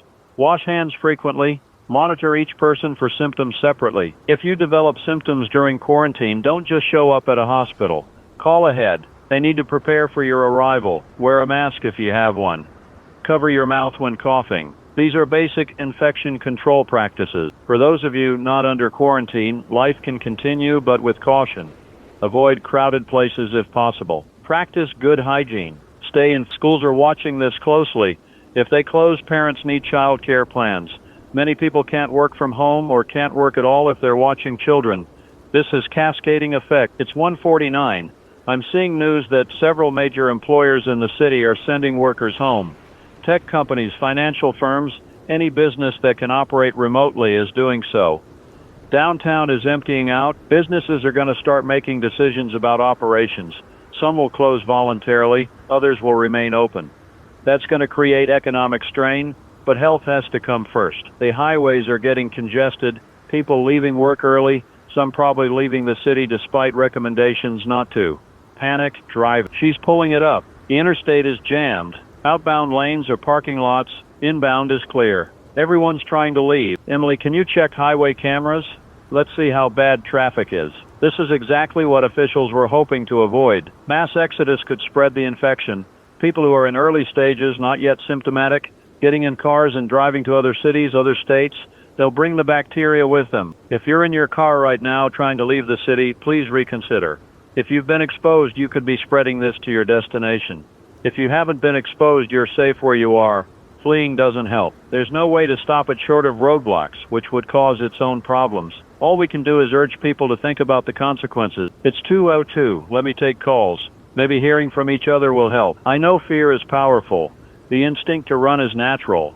But running might be the worst thing you can do. First caller, Emily, says this is Bridget. She's a teacher. Her school is still in session, but she's terrified. Kids are in close contact all day, sharing desks, playground equipment, everything. If one infected child is at school, it could spread quickly. If you're genuinely uncomfortable, you could take a personal day. But wholesale panic among teachers would force school closures through staffing shortages, which might be premature. Talk to your principal. Express your concerns. Ask what precautions are being taken. Many schools are increasing cleaning protocols, watching for symptoms, sending sick kids home immediately. Bridget, I understand your fear. The fact that schools haven't closed yet means officials believe the risk is still low in the general population. But I also understand the vulnerability you feel being around so many people every day. It's a difficult situation without perfect answers. This is Marius. He's asking about his mother. She's in a nursing home. Elderly, vulnerable. He's worried that if the bacteria get into a care facility, it could devastate the residents. Next caller, line 3. Call the facility and ask what measures they're taking. If you're not satisfied with their response, escalate to the facility administration or state health department. Your mother's safety is important. Advocate for her. Marius, that's a valid concern. Nursing homes and assisted living facilities should be implementing strict protocols, limiting visitors, screening staff, isolating any resident who shows symptoms. In the meantime, Yasmin, treat it as you would any potential infectious disease. Wash your hands after handling pets. Don't let them lick your face. If you're under quarantine, keep your pets inside with you. Another caller. This is Yasmin. She's asking about pets. Can animals carry or spread the bacteria? That's a question I don't have a definitive answer to. The bacteria are specifically engineered to interact with human biology. Whether they can infect animals, I don't know. Emily, can you research that? I'll update when we know more. It's 2:19. The pace of information is overwhelming. New developments every few minutes. I'm going to try to create some structure. Let me give you a status update every hour on the hour. In between, I'll take calls, report breaking news, provide analysis. But at the top of each hour, we'll step back and synthesize everything we know at that moment. Commercials feel inappropriate right now. We're not going to break for ads. This is continuous news coverage for the duration of the emergency. Emily's coffee is keeping me going. I've been on air for over 8 hours. My voice is holding up. Adrenaline helps. Sound good? Okay, let me talk about what happens if this becomes a full epidemic. If containment fails and we see widespread community transmission. Cities have pandemic preparedness plans. They were updated after COVID-19. These plans include measures like school and business closures, restrictions on public gathering, possible curfews, mandatory quarantines for exposed individuals, checkpoints at city borders to screen travelers, requisition of private facilities for medical use, suspension of non-essential government services. If we reach that point, the city would coordinate with state and federal authorities. The National Guard would have a larger role. Supply chains would be managed centrally to prevent shortages. Communication would be critical to prevent panic. These are drastic steps. They're taken when there's no other option. We're not there yet, but it's possible. I don't say this to scare you. I say it so you understand there are plans. We're not just improvising. Systems exist to handle exactly this type of crisis. It's 2:33. I'm watching the news feeds. Reporters are camped outside hospitals, the distribution facility, City Hall. Everyone's trying to get the story. Some reporters are being reckless. I'm watching footage of a crew trying to interview family members outside a hospital. These people are distraught. They just learned a loved one is critically ill or dead, and a camera is shoved in their faces asking how they feel. Whether those systems are adequate for a bacterial outbreak with these specific characteristics, we'll find out. Emily's showing me something, a video posted to social media. Someone filmed from their apartment window. It shows an ambulance at a nearby building. Paramedics in full protective gear are loading someone onto a stretcher. The person is restrained, thrashing violently. You can hear screaming. It's exploitative. I understand the public wants information, but there's a line. We're trying to be responsible here. Report facts, provide context, help people make informed decisions, not chase sensational angles or profit from tragedy. The video's going viral. Hundreds of thousands of views already. Comments are filled with speculation and fear. This is one patient. In one moment, it doesn't represent the full scope of the situation, but it's visceral, frightening. It makes it real in a way statistics don't. Videos like this will spread faster than official information. That's the world we live in. Visual content, emotional content, it dominates. We can't compete with that. We can only try to provide the context that a 30-second clip doesn't give. Daniel, I've been listening all day. Thank you for your measured coverage. I want to address something I'm hearing in the public discourse. People are starting to dehumanize the victims, calling them infected, zombies, threats. This language is dangerous. These are human beings suffering from a disease. They deserve compassion and medical care, not fear and ostracism. We must maintain our humanity even as we protect our health. Let me read an email. This is from someone named Callum. He's a philosophy professor. He writes, Callum, you're absolutely right. Thank you for that perspective. The patients are victims. They didn't choose to get sick. Many of them were just doing their jobs when they were exposed. They're people with families, lives, hopes. The bacteria are attacking their brains, making them behave in ways they wouldn't normally. We can take precautions without demonizing them. The pharmaceutical industry is being contacted. Can they ramp up production of needed medications? How quickly? These conversations are happening at the highest levels of government and industry. It's 2:51, 9 minutes until my hourly update. Let me gather the latest information. Emily's compiling data. Case numbers are still rising. The death toll is now at 7. Hospitals are stretched. Supply chains for medical equipment are being strained. Antibiotics effective against the bacteria are in limited supply. The immediate crisis is managing the cases we have and preventing new ones. Treatment development is the longer-term solution. Research labs are studying the bacteria. Can they develop a targeted treatment? A vaccine? That takes time, weeks or months, not hours. But the work is starting. 3 o'clock is almost here. Let me take a breath, organize my thoughts, and give you a comprehensive update. The outbreak originated at the Nutrivents Corporation distribution facility on Industrial Parkway. Workers were exposed to contaminated probiotic beverages containing mutated bacteria. The bacteria produce neurotoxins that cause severe neurological symptoms. Current numbers, 41 patients in critical condition, 83 hospitalized with varying symptoms, 212 under medical observation. 7 deaths confirmed. It's 3 p.m. This is Daniel Rothman on 104.7 FM. I've been with you for 9 hours providing continuous coverage of the bacterial outbreak in our city. Here's what we know at this hour. Transmission occurs through close contact with bodily fluids of infected individuals. The bacteria are present in saliva, blood, and possibly other fluids. Bites or scratches from symptomatic patients are particularly high risk. The bacteria are identified as a mutated strain of Lactobacillus neurophilus, a genetically modified organism originally developed for health benefits, but which mutated due to temperature control failures during storage. The CDC has classified this as a Class A biological threat. National Guard has been activated. A command center is operational. Resources are being mobilized. Authorities recommend self-quarantine for anyone in the industrial district over the weekend. Schools remain open, but closures are being considered. Public transportation is safe with normal precautions. Avoid close contact with symptomatic individuals. The Nutrivents product recall includes all company products. Do not consume. Return per recall instruction. Leaked documents suggest the company knew about quality control issues weeks ago, but continued production. Traffic is heavily congested as people leave the city against official recommendation. That's your 3 o'clock update. Stay with us for continuing coverage. Next press briefing is scheduled for 5 p.m. The hospital is requesting assistance from neighboring states, asking for medical personnel, equipment, supplies. The Regional Healthcare Compact is being activated. Help is coming, but it takes time to mobilize. Code Black means they're making triage decisions. Who gets treatment, who has to wait, who might not get treatment at all if resources run out. It's a nightmare scenario for medical professionals. Emily just put a note in front of me. The University Medical Center, one of our largest hospitals, has declared a Code Black. That's the highest level emergency status. It means they're completely overwhelmed and operating in crisis mode. In the meantime, people are suffering. Patients in hallways because rooms are full. Staff working double shifts. Supplies running low. I can't imagine the stress those healthcare workers are under. Dealing with a novel pathogen. Watching patients deteriorate despite their best efforts.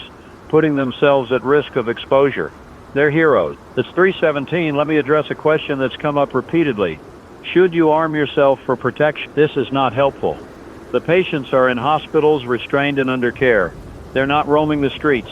You don't need a gun to protect yourself from sick people. Gun stores are reportedly seeing increased business. People are buying firearms, claiming they need protection from infected people. More guns in circulation during a crisis increases the risk of accidents, confrontations, violence. It doesn't make anyone safer. Another topic, price gouging. We're getting reports of stores raising prices on essentials, water, food, cleaning supplies, medical masks. This is illegal and unethical. If you're concerned about security, focus on locking doors, staying with others, having a phone charged to call for help. Reasonable precaution. Firearms are not the answer to a medical outbreak. It's 3:29. I want to read something. A statement from the mayor just released. The community needs to come together, not exploit each other. If you encounter price gouging, document it, take photos of price tags, keep receipts. Report it to the state attorney general's office. There are laws against this behavior during emergencies. I hope the mayor is right. I hope we do overcome this. It's a good statement, acknowledging the severity while expressing confidence in our collective ability to handle it. That's what leadership should sound like in a crisis. Our city faces an unprecedented challenge. We have mobilized every resource to protect public health and safety. I am grateful for the healthcare workers, first responders, and public servants working tirelessly to manage this crisis. To our residents, I ask for your patience and cooperation. Follow the guidance of health officials. Support your neighbors. We will get through this together. This city has overcome challenges before. We will overcome this one. Stay strong. Stay safe. Security responded. The patient injured 2 people before being subdued. Both injured individuals are being treated for bites and scratches. They'll need to be monitored for infection. Emily's monitoring police scanner again. There's been an incident at one of the hospitals. A patient broke containment. Somehow got out of restraints, out of the isolation room into a hallway. This is exactly the scenario health officials were worried about. An aggressive patient in contact with uninfected people in a chaotic environment. The hospital will review protocols, figure out how this happened, prevent recurrence. Hospitals are not designed as maximum security facilities. They're designed to heal. Adapting them to handle patients who might be dangerous requires improvisation and resources they don't normally have. But it highlights the challenge. These patients are strong, agitated, unpredictable. Containing them safely is difficult. It's 3:44. Let me take more calls. Line 1, this is Sifron. She's a dialysis patient. She has to go to a clinic 3 times a week for treatment. She's terrified of going to a medical facility with the outbreak happening. But if she misses dialysis, she could die. Saffron, I understand your fear. Dialysis clinics are different from hospitals treating outbreak patients. They're separate facilities with their own protocols. The risk should be minimal. Call your clinic, ask what precautions they're taking. I'm confident they'll reassure you. Medical facilities are being extra careful right now. Your treatment is life-sustaining. Don't skip it out of fear. Take reasonable precautions, wear a mask, wash your hands, but go. Next caller, line 4. This is Grover. He works in IT. His company is trying to figure out if they should send everyone home. He's asking for my thoughts. Ultimately, it's a business decision balancing safety and operational needs. But erring on the side of caution seems wise. If remote work isn't feasible, enhanced cleaning, spacing out workstations, screening employees for symptoms, those are all good measures. Grover, if your work can be done remotely, that's the safer option right now. It reduces density in buildings, limits potential exposure. Many companies are making that call. Petra, there's no evidence that the bacteria spread through food handling. As long as delivery drivers and restaurant staff aren't symptomatic, the risk is very low. Another caller. Line 2 is Petra. She's asking about food delivery. Is it safe to order takeout or should she avoid it? If you want extra precaution, you could transfer food to your own dishes and dispose of the containers. Wash your hands after handling, but I don't think avoiding food delivery is necessary. It's 4:02, less than an hour until the next press briefing. I'm curious what new information officials will provide. The situation has continued to evolve rapidly. I'm also wondering about the tone. Will they maintain the measured approach from earlier briefings, or will there be increased urgency? The latter would suggest things are deteriorating faster than containment efforts can manage. Supporting local businesses during this crisis helps the community economy. If you're comfortable, continue ordering. Emily's found an interesting article. A medical ethicist writing about triage decisions during the outbreak. The question of who gets treatment when resources are limited. Standard triage prioritizes those most likely to survive with treatment. But with a disease like this, where some patients are violently agitated and pose risk to staff, There's a temptation to prioritize calmer patients. That would be unethical. Treating based on convenience rather than medical need. The article argues that regardless of behavior, all patients deserve equal access to care. Aggressive patients aren't choosing to be that way. The disease is causing it. It's 4:18. I'm seeing reports of a disturbance at one of the quarantine sites, a hotel that's been requisitioned to house people under observation. Some individuals are refusing to stay, trying to leave. Security is attempting to keep them inside. Forced quarantine is legally complex. In a public health emergency, authorities have broad powers, but people still have rights. The balance between individual liberty and collective safety is always contentious. It's a reminder that medical ethics don't pause during emergencies. We have to maintain our principles even when it's difficult. If someone isn't symptomatic, forcing them to stay somewhere against their will feels authoritarian. But if they might be incubating the disease, letting them leave could spread it. I don't envy the people making these decisions. It's 431. A viewer email asks if I'm scared. Am I worried about my own safety? Honestly, yes. I'm human. The idea of a bacterial infection that causes brain damage and death is terrifying. The thought of becoming one of those patients, losing control of my mind and body, it's horrifying. I'm taking precautions. Emily and I are maintaining distance in the studio. We're sanitizing surfaces. We're monitoring ourselves for symptoms, but we're also continuing to work because this matters. But fear doesn't help. Action helps. Doing my job, providing information, helping people stay safe. That gives me purpose. It channels the fear into something productive. She's telling me that the city has established a hotline for people with questions or concerns. The number is 555. Health-trained operators are available to provide information, direct people to resources, and document symptoms for contact tracing. It's 4:46. 14 minutes until the briefing. Let me check in with Emily. Any new developments? If everyone gave in to fear and stopped functioning, society would collapse. We have to keep going. This is legally questionable but understandable. Small towns don't have the medical infrastructure to handle even a few cases. They're trying to protect themselves. Emily's also seeing reports that some rural areas around the city are setting up checkpoints on roads. They're trying to screen people coming from the city, keep the outbreak from spreading to their communities. If you're uncertain about anything, call that number. Don't tie up 911 unless you have a genuine emergency. It's 4:53, 7 minutes. Let me prepare for the briefing. I expect we'll hear updated case numbers. Probably well over 100 hospitalized by now. The death toll may have risen. I hope it hasn't, but the trajectory suggests it will. It creates a patchwork of responses, though. No coordination. That can cause problems. They may announce school closures. That seems increasingly inevitable. Possible expansion of quarantine zones. More businesses closing, stricter movement restrictions. I'm also wondering if they'll address the hospital security incident, reassure the public that containment is being strengthened, and perhaps information about treatment progress.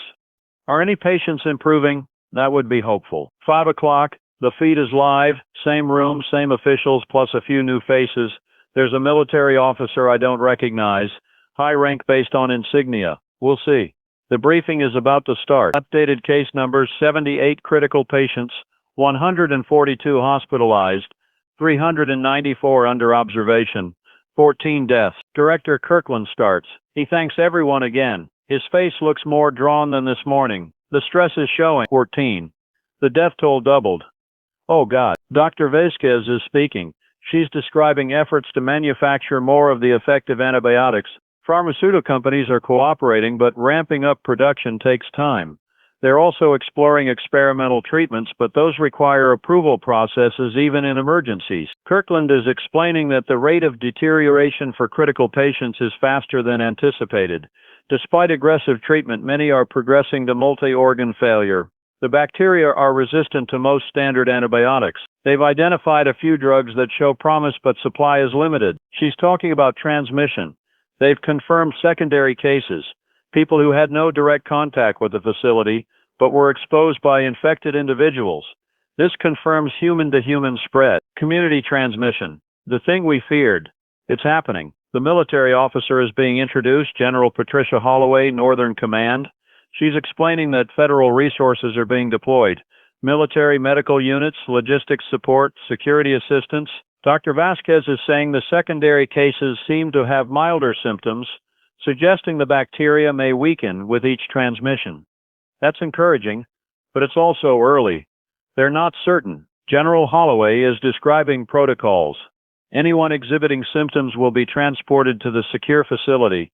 Civilian hospitals will continue treating non-outbreak cases. This separation will protect general population. She's talking about establishing secure treatment facilities separate from civilian hospitals. Military has experience with containment, with handling dangerous pathogens. They're setting up a facility at the old airbase outside the city. This is federal takeover of crisis response. The situation has exceeded local and state capacity. Kirkland says the city has not authorized checkpoints. However, they understand neighboring communities' concerns. They're working to coordinate a unified approach. Unauthorized checkpoints should cease. Official screening locations will be established at major transit roads. A reporter asks if this is martial law. General Holloway is careful. She says it's not martial law. Civilian government remains in control. Military is providing support, not taking over. But she acknowledges that certain security measures may feel restrictive. They're necessary for public safety. Another reporter asks about the checkpoints being set up around the city. Are those official? School closures. Parents scrambling to figure out childcare. Another layer of disruption. So they're essentially implementing checkpoints, but calling them screening locations. Semantics. Someone asks about schools. Kirkland announces that all schools in the metro area will close effective tomorrow. The decision was difficult but necessary. Children will transition to remote learning where possible. She's pleading with people not to flee the city. That will spread the outbreak. The best chance of containment is if people stay put, cooperate with health officials, follow guidelines. The briefing is ending. Kirkland is giving the summary. Stay home if possible. Avoid contact with others. Monitor for symptoms. Call the hotline with concerns. Trust the process. Dr. Vasquez is addressing treatment. She's asking for calm. She knows people are scared. She knows the numbers are alarming. But the medical community is working non-stop. Progress is being made. Treatments are improving. This has escalated beyond anything I imagined this morning when we started coverage. 16 hours ago, this was a product recall. Now it's a public health catastrophe with military response. We're back at 5:33. That briefing was grim. 14 deaths. Confirmed community spread.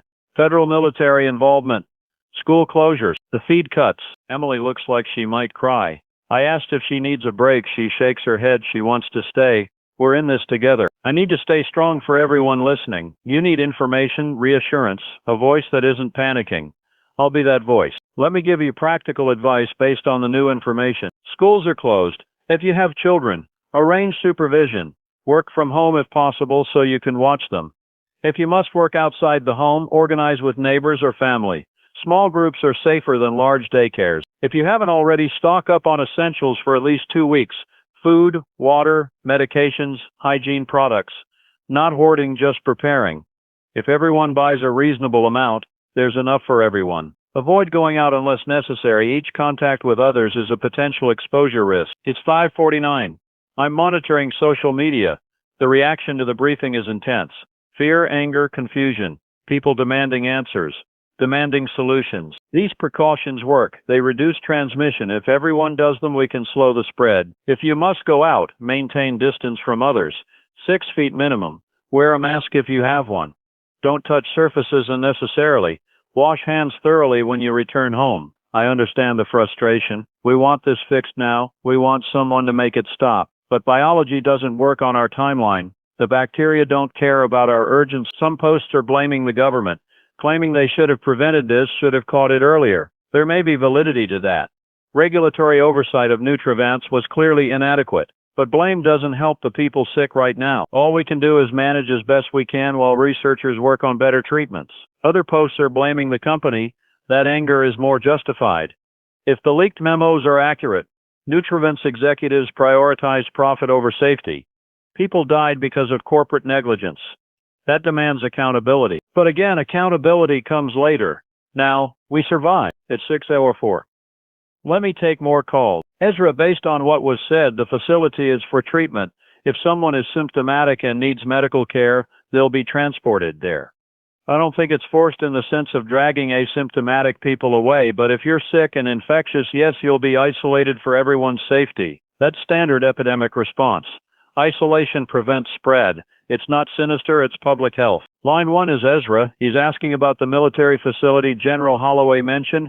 Will infected people be forcibly taken there? Hadley, talk to your management. If the situation is dangerous, employees' safety comes first. But grocery stores are essential. People need food. This is Hadley. She works at a grocery store. They're being overwhelmed by panic buyers. Shelves are empty. People are fighting over items. She's asking if the store should close. Next caller, line 3. Maybe the store could implement limits. One family member per household, quantity limits on items. Security to manage crowds.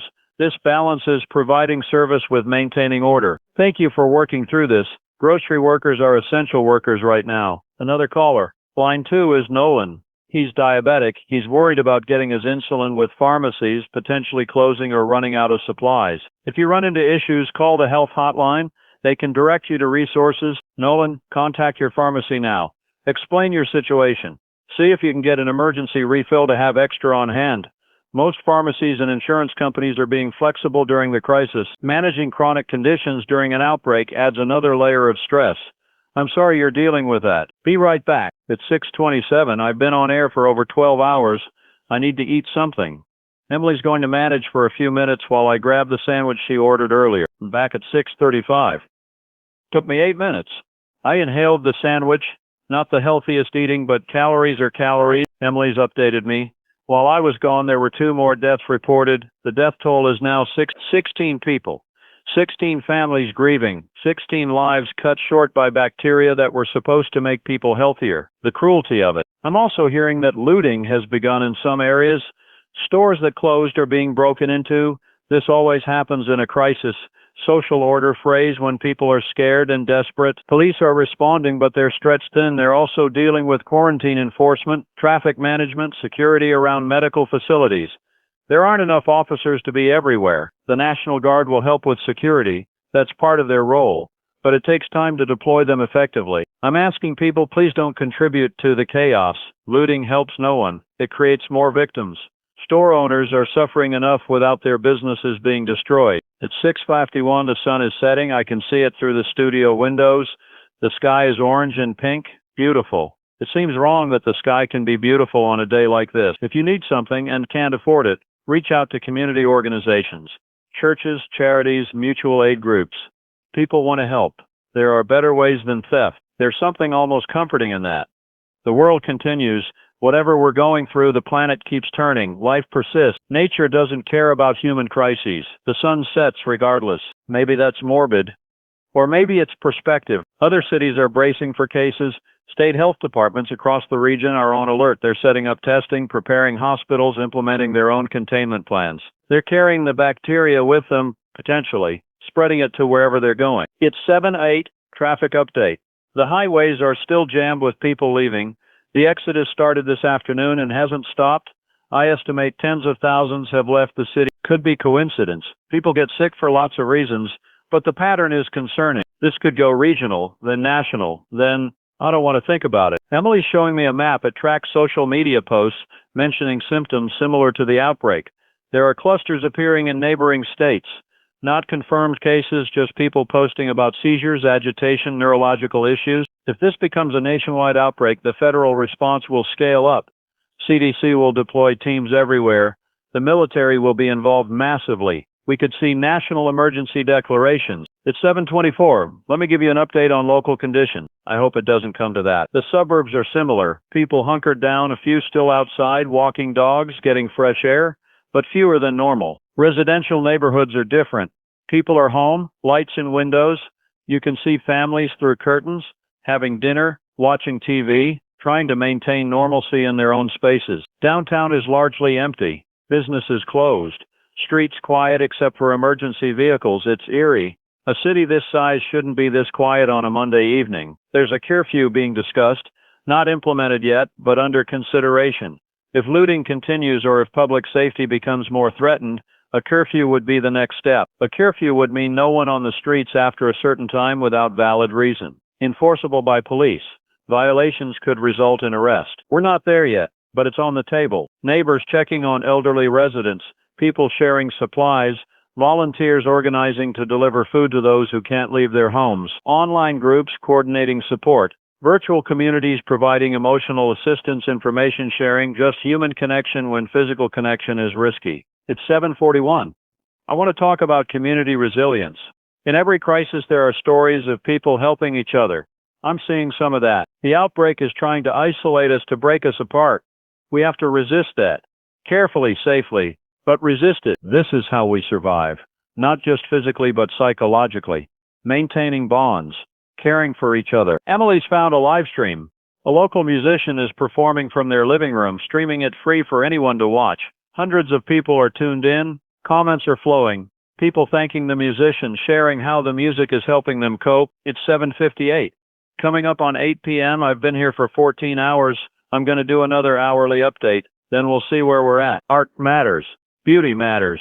Even in darkness, especially in darkness, we need these things. 2 minutes. Current status, 78 critical patients, 142 hospitalized, 394 under observation, 16 confirmed deaths. It's 8 p.m. This is Daniel Rothman on 104.7 FM. I've been with you for 14 hours covering the bacterial outbreak that began as a product recall this morning and has become a public health emergency by evening. The bacteria are identified as mutated Lactobacillus neurophilus from Nutrivance Corporation's probiotic beverage. Human-to-human transmission is confirmed. Secondary cases are appearing in the community. Schools are closed effective tomorrow. Many businesses have closed voluntarily. A significant number of residents have evacuated the city against official recommendations. Federal resources have been deployed. Military medical facilities are being established. National Guard is activated and deploying throughout the city. Authorities urge people to shelter in place, avoid contact with others, and monitor for symptoms. The health hotline number is 5. Treatment protocols are improving, but antibiotics are in limited supply. Research continues on more effective therapies. That's your 8 p.m. update. We continue with live coverage. Emily's handing me something.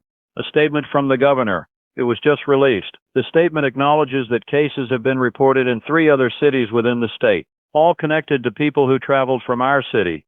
This confirms what we feared. The evacuation is spreading the outbreak. The governor is declaring a state of emergency for the entire state, not just our city. This unlocks additional resources, allows for expedited regulatory processes, gives authorities broader powers to manage the crisis. The tone of the statement is grave. The governor calls this the most serious public health threat our state has faced in modern times.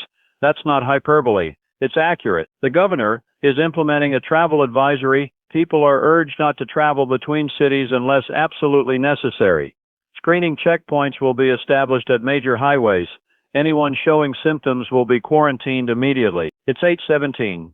I need to address something that's come up repeatedly in calls and messages. People are asking about their rights. Can the government force them to quarantine? Can they be taken to facilities against their will? What happens if they refuse? The legal framework for public health emergencies gives authorities significant power. During an epidemic, individual rights can be restricted to protect the collective. Forced quarantine is legal under certain circumstances. Mandatory treatment can be ordered. Property can be requisitioned for public use. I'm not a lawyer, so I can't give legal advice. But historically, courts have upheld public health measures during epidemics. Individual liberty has limits when your actions endanger others. These powers exist in the law. They're rarely used because most people cooperate voluntarily. But if someone is infected and refusing to isolate, they can be compelled. If you're asked to quarantine, please comply. It's not oppression. It's protecting your neighbors, your community, your family. It's 8:33. Emily's monitoring police frequencies. There's been another incident. A patient at one of the hospitals became violent, injured 3 staff members before being subdued. One of the injured is in surgery. That said, authorities are trying to maintain voluntary compliance. Force is a last resort. Most people want to do the right thing. They just need clear guidance. Hospital staff are in danger every time they treat these patients. They're wearing protective equipment, following protocols, but the aggressive behavior makes care extremely hazardous. I hope we remember that when this is over. I hope we honor them appropriately. We're asking healthcare workers to put themselves at risk. Some of them will get infected. Some might die. They're doing it anyway because that's what they signed up for. That's heroism. Let me take more calls.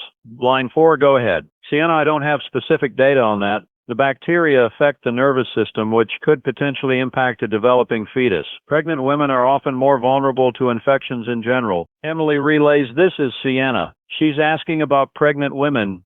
Is the infection more dangerous for them? If you're pregnant, take extra precautions. Stay home. Avoid all contact with potentially infected individuals.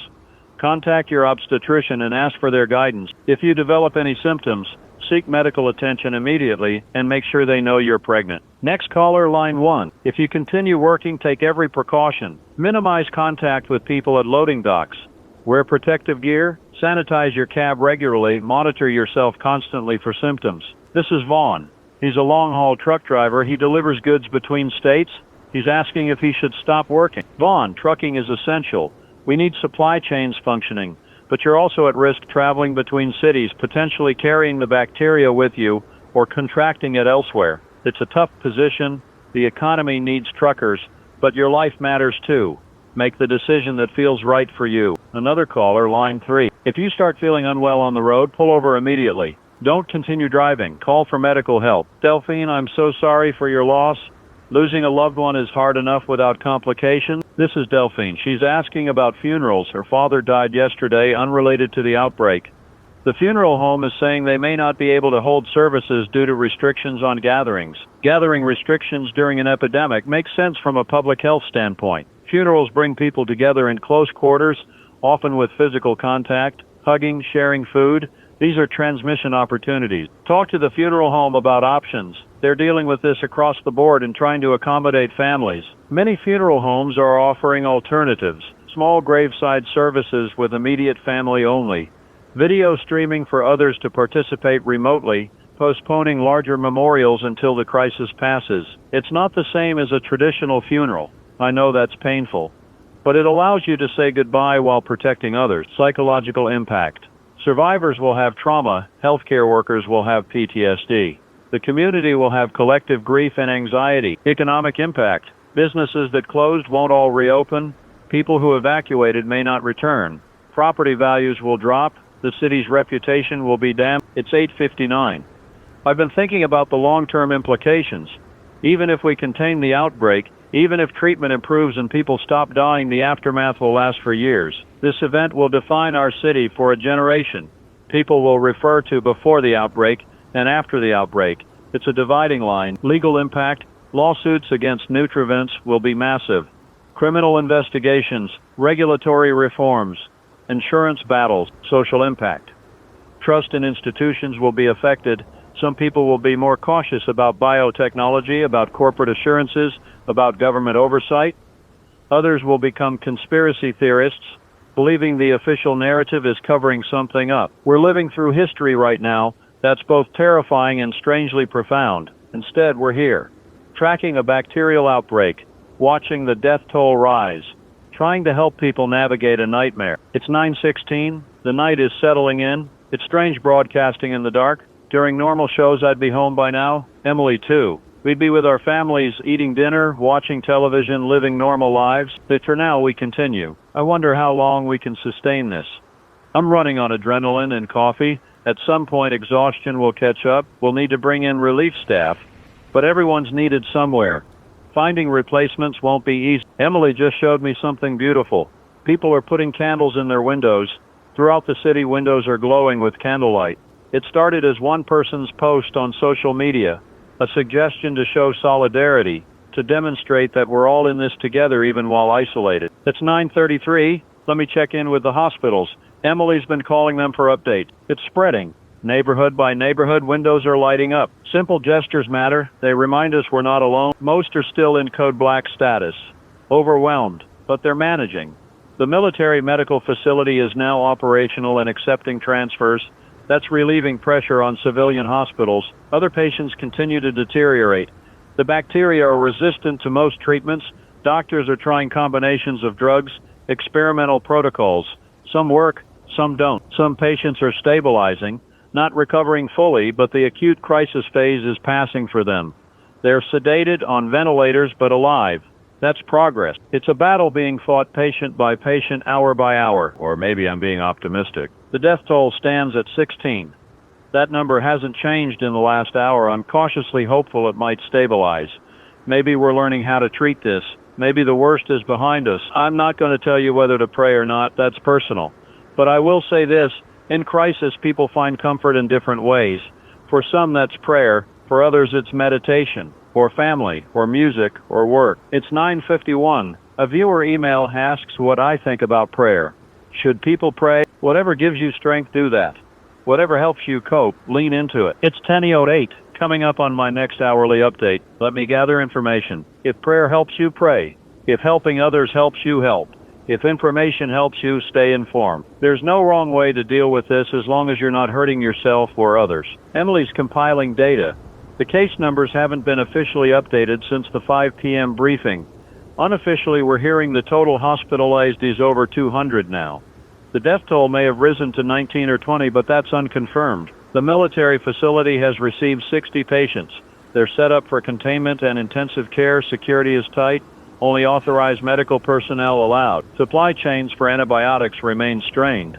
The pharmaceutical companies are working on it, but production takes time.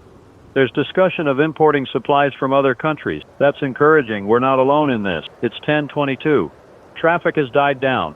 The evacuation rush is over. Either people got out or decided to stay. The highways are nearly empty now. Canada and Mexico have both offered assistance. Medical supplies, personnel, whatever we need. The international community is watching and wants to help. The city feels like a ghost town. 3 million people live here, but it's silent. No nightlife, no restaurants bustling, no entertainment. Just people in their homes, waiting. Emily's playing music quietly in the background. Something classical. It helps. The silence was oppressive. This is what containment looks like. It's effective but eerie. It's 10:44. Let me talk about something practical. How to maintain mental health during a crisis like this. First, limit your media consumption. Yes, stay informed, but don't obsess. Constant news will overwhelm you. Check in periodically, then step away. Second, maintain routines. Even if you're home, keep a schedule. Wake up at a regular time. Eat meals on schedule. Go to bed at your normal time. Structure helps. Fourth, take care of your body. Eat well, sleep, exercise if you can, even if it's just walking around your house. Physical health supports mental health. Third, stay connected. Call friends and family. Video chat, text. Human connection is vital even if it can't be physical. Fifth, do things you enjoy. Read, watch movies, play games, cook, whatever brings you pleasure. Joy is important. Sixth, ask for help if you need it. Mental health crisis lines are available. Therapists are offering remote sessions. Don't suffer alone. This situation is traumatic. It's okay to struggle. It's okay to need support. It's 11:04. I've been here for 17 hours. I'm going to continue through midnight. Then we'll assess. Emily's holding up. She's tired. I can see it. But determined. She's been incredible today. I couldn't do this without her. Let me take more calls. Line 2, go ahead. Emily says this is Fletcher. He's asking about pets again. His dog has been acting strangely aggressive and agitated. He's worried the dog somehow got infected. Fletcher, as far as we know, this bacteria only affects humans. Your dog's behavior is probably stress. Animals pick up on human anxiety. You're stressed.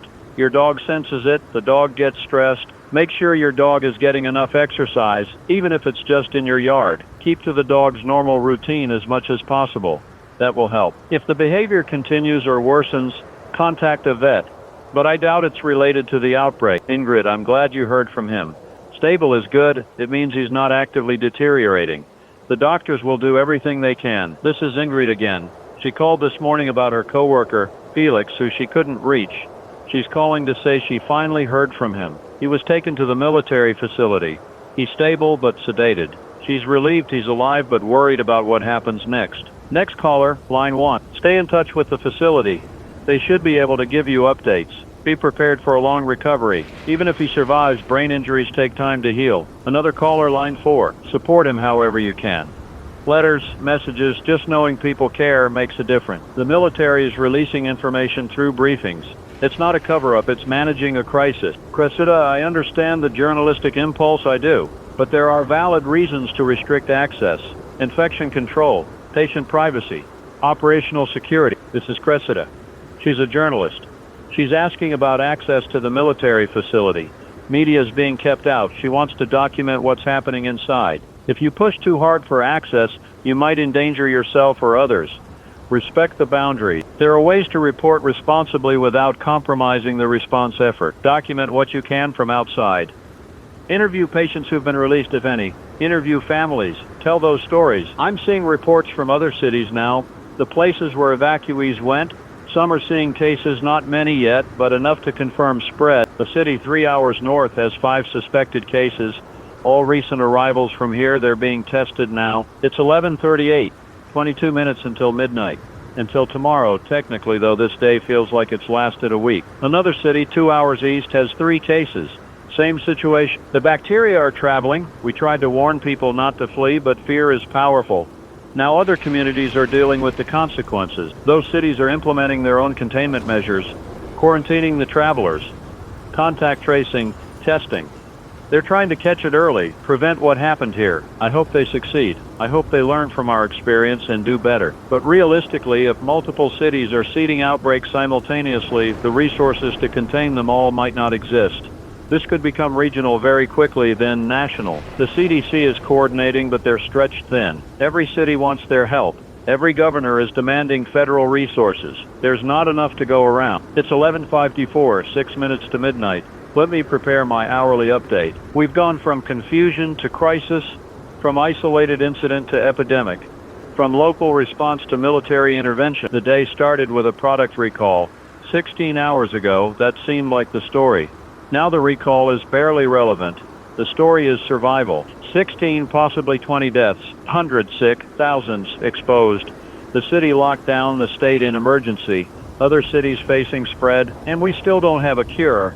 We're managing symptoms, keeping people alive, but not fixing the underlying problem. The bacteria are still there, still mutating, still spreading. Research continues. Scientists around the world are studying this. Solutions will come eventually. But how many people will die before then? It's midnight. This is Daniel Rothman on 104.7 FM. I've been broadcasting for 18 hours. Here's where we stand at the start of Tuesday, April 5th. The bacterial outbreak that began at the Nutrivance facility has become a widespread public health emergency. Confirmed deaths are 16, possibly more. Over 200 people are hospitalized. The infection has spread beyond our city to neighboring communities. The bacteria are genetically modified Lactobacillus neurophilus that mutated and produce neurotoxins. Treatment is challenging. Antibiotics have limited effectiveness. Patients require intensive supportive care. Other states are watching nervously as cases appear in their jurisdictions. This could become a national crisis. Our city is essentially locked down. Schools closed. Most businesses closed. People urged to shelter at home. Travel restrictions in place. Federal military resources are deployed. A secure treatment facility is operational. The National Guard is providing security and logistics. The CDC is coordinating response nationally. That's your midnight update. Stay informed. Stay safe. Stay strong. The situation remains extremely serious, but we're not helpless. Medical teams are working tirelessly. Researchers are making progress. The community is pulling together. She's insisting. She says she'll manage. She's been monitoring everything all day. She knows the situation. She can handle it. I'm reluctant, but exhaustion is catching up. If I collapse on air, that doesn't help anyone. Emily's telling me I should rest. She's right. I've been going nonstop, but I don't want to leave. Who will be here if I go? Okay, I'm going to take a break. 2 hours. Emily will keep the broadcast going. I'll be back at 2 a.m. Emily, you've got this. Call me if anything major happens. I'm stepping away from the microphone at 12. Let me tell you what I'm seeing on the monitors. News feeds from around the country. Our story is everywhere. Every network is covering it. International news is picking it up too. This is Emily. Daniel's resting for a bit. I'll keep you updated. I've been working with Daniel for 3 years. Normally I'm behind the scenes, but tonight I'm stepping up. Bear with me. In reality, most of the city is quiet. People are home, safe. The visible crisis is concentrated in specific areas. The hospitals, the military facility, the original outbreak site, but perception matters. The images being broadcast will shape how people think about this. That concerns me. The footage they're showing is dramatic. Hazmat-suited workers, military vehicles in streets, empty downtown. It looks apocalyptic. That's not quite accurate, but I understand why it looks that way. Pharmacy break-ins during a health crisis are predictable. People desperate for medications either for themselves or to resell. It's a crime born of fear and opportunism. It's 12:31. Let me check the police scanner. There's activity in the downtown area. Reports of someone breaking into a pharmacy. Officers responding. I hope they catch whoever it is quickly. I'm trying to maintain the balance Daniel has been striking. Honest about the severity but not sensationalizing. That's probably healthy. Fear motivates precaution. But too much fear leads to panic and poor decisions. I'm also monitoring social media. The tone has shifted over the course of the day. This morning people were skeptical, making jokes thinking it was overblown. Now everyone's scared. The jokes have stopped. It's 12:49. I'm getting an alert. Another death reported. The toll is now 17 confirmed. 17 people, each one a tragedy. Families destroyed. I can't imagine what they're going through. I should call the health department to see if they have additional information. But it's almost 1 a.m. Everyone's exhausted. I'll wait until morning unless something urgent develops. The music helps. It's strange how something as simple as a melody can provide comfort. Let me play some music. A few minutes of normalcy. Then I'll come back with more updates. It's 1:14 a.m. I'm back. While the music was playing, I was reading through emails and messages that have come in. Hundreds of them. People sharing their stories, asking questions, expressing fear. Tabitha writes, I keep thinking about Saturday morning. He left for work. It was just a normal day. He kissed me goodbye. Said he'd be home Sunday morning. Now he's fighting for his life and I can't even hold his hand. How did this happen so fast? One message is from a woman named Tabitha. Her husband works at the Nutrivents facility. He's one of the original patients. He's in the military treatment facility now. She hasn't been allowed to see him. She doesn't know if he's going to survive. The speed of biological events is frightening. Unlike natural disasters that announce themselves, a microscopic organism can spread silently until suddenly it's everywhere. Saturday was 3 days ago. 3 days ago, this bacteria was just a quality control anomaly in a corporate memo. Now it's killed 17 people and infected hundreds more. That question, how did this happen so fast?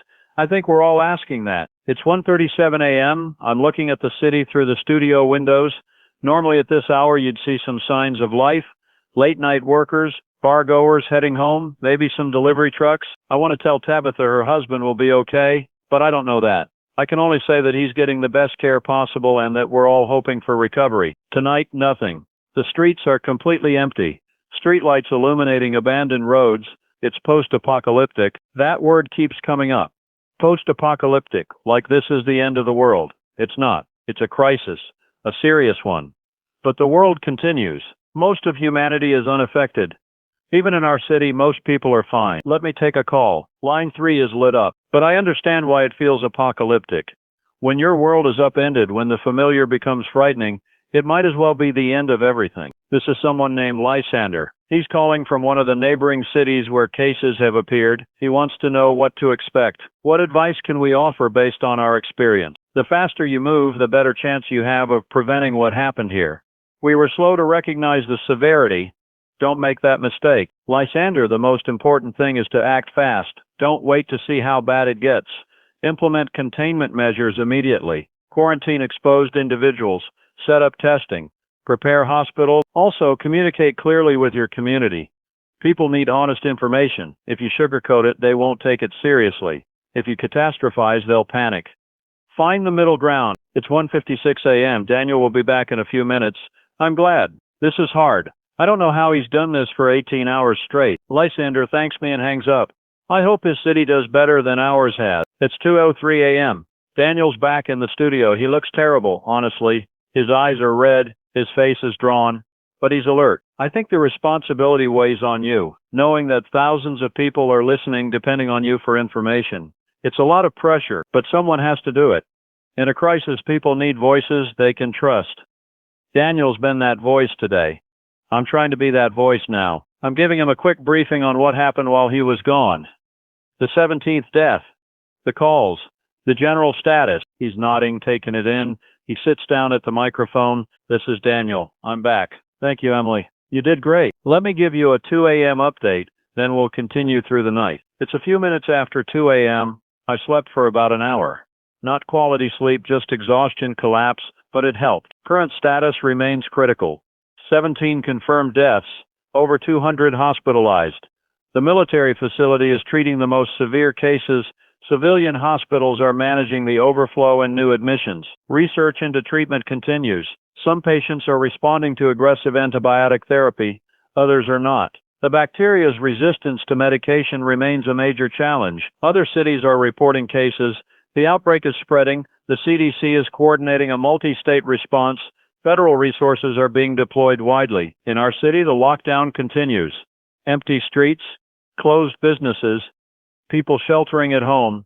The National Guard is patrolling. Security checkpoints are established. If we're feeling this way and we're not even directly affected, imagine what the patients feel, what their families feel, what the healthcare workers treating them feel. It's 2:19 a.m. I want to address the mental toll this is taking. I've been covering this for 20 hours. Emily's been with me the whole time.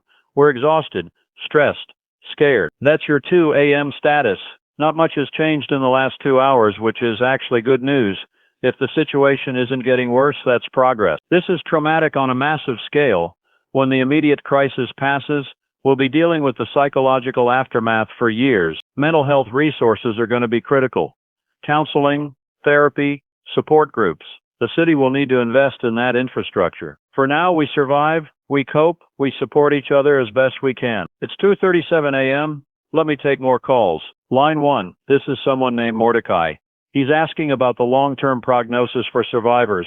If someone recovers from the acute infection, will they be okay? Or will there be permanent damage? Mordecai, the honest answer is we don't know yet. The bacteria cause brain damage in many patients. How much damage, whether it's reversible, whether there will be lasting cognitive or behavioral effects, these are questions that will only be answered over time. Next caller, line 2. Some patients might recover fully, others might have permanent disabilities. It depends on the severity of infection, how long it went untreated, individual variation in response. It's too early to give definitive answers. We need months or years of follow-up data. This is Paloma. She's asking about animals again. Specifically, can animals be carriers even if they don't get sick themselves? With these bacteria, we don't have evidence of that. The bacteria are specifically engineered to interact with human biology. It's unlikely they could survive in an animal host. Paloma, that's a good question. Some diseases use animals as vectors. The animal doesn't show symptoms but can transmit the pathogen to humans. But I'm not a veterinarian or microbiologist. If you're concerned, keep your pets away from potentially infected people or materials.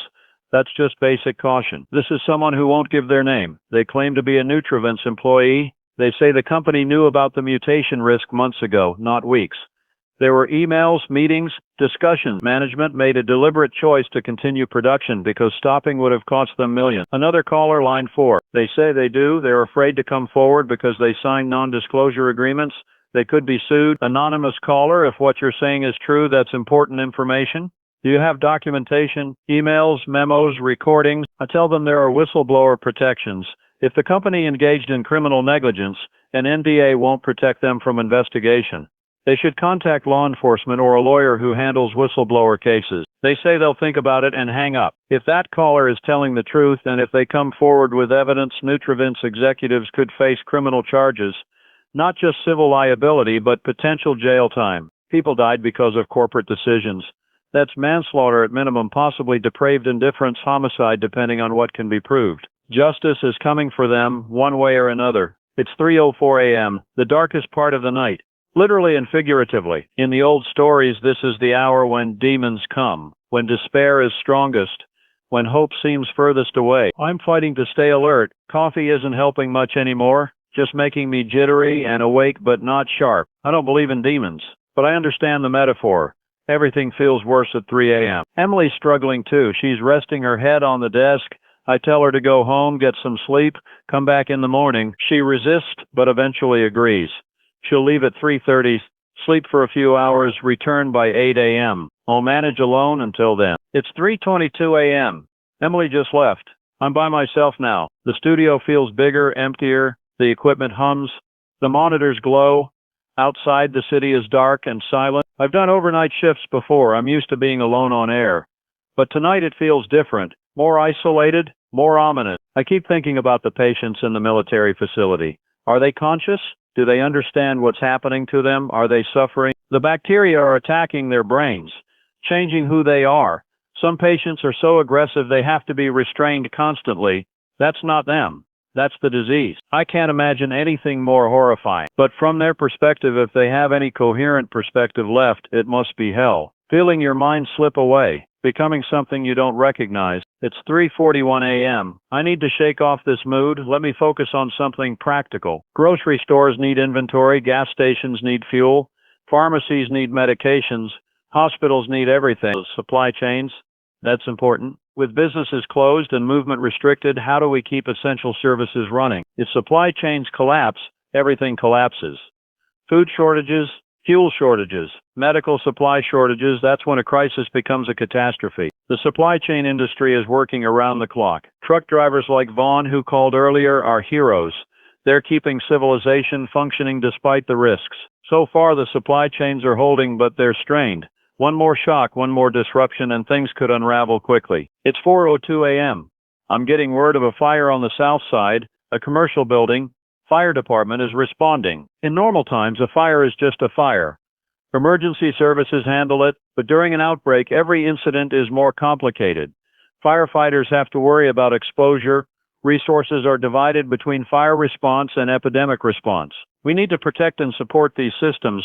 They're as critical as hospitals. I hope no one's hurt. I hope the fire is contained quickly. Thank God.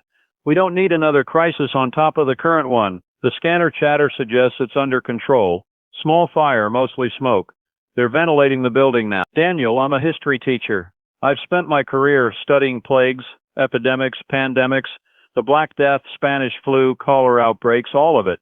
I always wondered how people coped during those times, how they maintained society when death was everywhere. Now I'm living through one. It's not like I imagined. It's more mundane and more terrifying. Mundane because life continues in so many ways. Terrifying because you realize how fragile everything is. Thank you for being there tonight. Hearing your voice helps. It's 4:26 a.m. Dawn is still a couple hours away. The night feels endless. I'm reading emails to stay awake. One is from a man named Quentin. He writes, "The people during past plagues were just people. They were scared. They did their best. They lost loved ones. They survived or they didn't. We think of historical events as inevitable, dates and numbers in textbooks. But to the people living through them, it was just confusing and frightening, day by day, not knowing how it would end." Quentin, thank you for that. You're right. History is different when you're living it. It's 4:51 a.m. I need to move around. I'm getting stiff sitting here. We're the same. We're just people trying to survive. Future history books might have a paragraph about this outbreak, but we're living every minute of it. I stand up, stretch, walk around the studio, look out the windows. The city is still dark, still silent. I think about the 3 million people out there, most asleep, some awake, lying in bed worried, some sick, fighting the bacteria in hospitals. The randomness is hard to accept. Why these people? Why now? There's no reason, no purpose, just biology following its programming. Each one a full human life, each one with stories, relationships, dreams, all affected by microscopic organisms that don't even have brains, that exist only to reproduce. We look for meaning in suffering. We want to believe there's a reason, a lesson, some redemption. Sometimes there isn't. Sometimes things just happen. It's 5:14 a.m. The horizon is starting to lighten, just barely. Dawn is coming, but we create meaning through how we respond. Courage, compassion, solidarity. Those are choices. That's where meaning comes from. Emily will be back in a few hours. We'll figure out how to continue coverage, maybe bring in other staff, set up shifts. This has to be sustainable. I've made it through the night, 23 hours on air. I'm running on fumes, but I'm still here. For now, I keep going. The military facility continues treating patients. Civilian hospitals are managing. No reports of major incidents during the night hours. It's 5:33 a.m. Let me give you a 5:30 status update. The situation remains critical, but relatively stable. No new developments overnight. The death toll stands at 17. Hospital numbers haven't been updated. Research continues. No breakthroughs overnight, but work is ongoing. Other cities with cases are implementing their own containment measures. The multi-state response is coordinating. The city remains locked down. Security checkpoints are operational. The National Guard is maintaining order. That's your early morning update. It's 5:56 a.m. The sky is definitely lighter now. I can see the buildings across the street taking shape in the dawn. The sun will rise soon. Tuesday, April 15th is beginning. We face it together. New day, new chances. Maybe today will bring good news. Better treatment outcomes. Slowing infection rates. Signs of containment success. I know that's just the rotation of the planet. There's no cosmic significance, but humans have always found hope in the dawn. It's primal. There's something hopeful about sunrise. No matter how dark the night, morning comes. It's reliable, comforting. What a difference a day makes. Or maybe it will bring more challenges. We'll face whatever comes. It's 6:18 a.m. I've been on air for 24 hours, a full day. I started yesterday morning with a product recall story. Now I'm here exhausted covering an epidemic. I can't do another 24 hours though. We need to get a schedule organized. Relief broadcasters, shifts, sustainability. My voice is hoarse. My eyes burn. My body aches. But I'm still functioning. Adrenaline and purpose keep me going. Emily will handle that when she returns. She's good at logistics. For now, I continue. It's 6:41 a.m. The morning commute would normally be starting. Traffic building on highways, coffee shops filling up, the city wake. Today, nothing. The streets remain empty. No commute, no work, just people isolated in homes. How long can we sustain this? Economically, socially, psychologically, weeks, months. Eventually decisions will be made, calculated risks, accepting some level of infection to allow society to function. Balancing health and other needs. We can't stay locked down forever, but we can't open up while the bacteria are spreading. We're trapped between impossible choices. Those will be hard decisions. People will disagree. Some will think we're being too cautious. Others will think not cautious enough. It's 7:04 a.m. Let me take calls again. See who's out there. There are no perfect solutions. Line 3 is lit. I answer. She wants people to understand what it's like. The patients are suffering horribly. The seizures are violent. The agitation is extreme. The patients injure themselves thrashing against restraints. It's someone named Perpetua. She's a nurse. She's calling from the hospital during her break. She sounds exhausted. She's also seen incredible bravery. Colleagues treating patients despite the danger. Doctors trying experimental treatments, taking risks because standard approaches aren't working. She's seen brain damage in real time. People who were coherent yesterday are non-responsive today. The bacteria work fast. She's crying now. She says she's so tired she doesn't know how much longer she can do this. Perpetua, you're doing essential work. I know it's hard. I know it feels endless. But you're saving lives. You're making a difference. Take care of yourself. Ask for help when you need it. You can't pour from an empty cup. She thanks me and hangs up. I sit in silence for a moment. She's bringing in another broadcaster, James Kincaid. He normally does afternoon drive. He's coming in to help with coverage. We'll trade off so I can rest. It's 7:28 a.m. Emily's back. She looks better. A few hours of sleep help. The frontline workers are breaking. We need to support them better. More staff, better equipment, mental health resources, whatever they need. James arrives at 7:45. We brief him quickly. He takes the desk. I step away. I'm out of the studio, walking down the hall. My legs are stiff. This is James Kincaid. Daniel needs rest. I'll continue coverage. Stay with us on... I close my eyes. Sleep comes immediately. I'll sleep for 2 hours. Then I'll be back. We'll keep this going. I find an empty office. There's a couch. I collapse onto it. The death toll is now 22. 5 more died overnight. That's devastating. I'm back at 10:07 a.m. James handled the morning briefings, the 8 and 10 a.m. briefings from authorities. He did well. Let me catch up on what happened while I slept. Total hospitalized is 238. The numbers keep climbing. That's the best news we've had. An effective treatment could change everything. But there's some good news. A treatment protocol using a combination of 3 different antibiotics is showing promising results. Several patients who received this treatment are improving. Not cured but stabilized and showing signs of recovery. If this treatment works consistently, we might be able to save the people currently infected. That won't stop new infections, but it gives hope. It's 10:29 a.m. Let me talk about where we are 30 hours into this crisis. The pharmaceutical companies are rushing production of these specific antibiotics.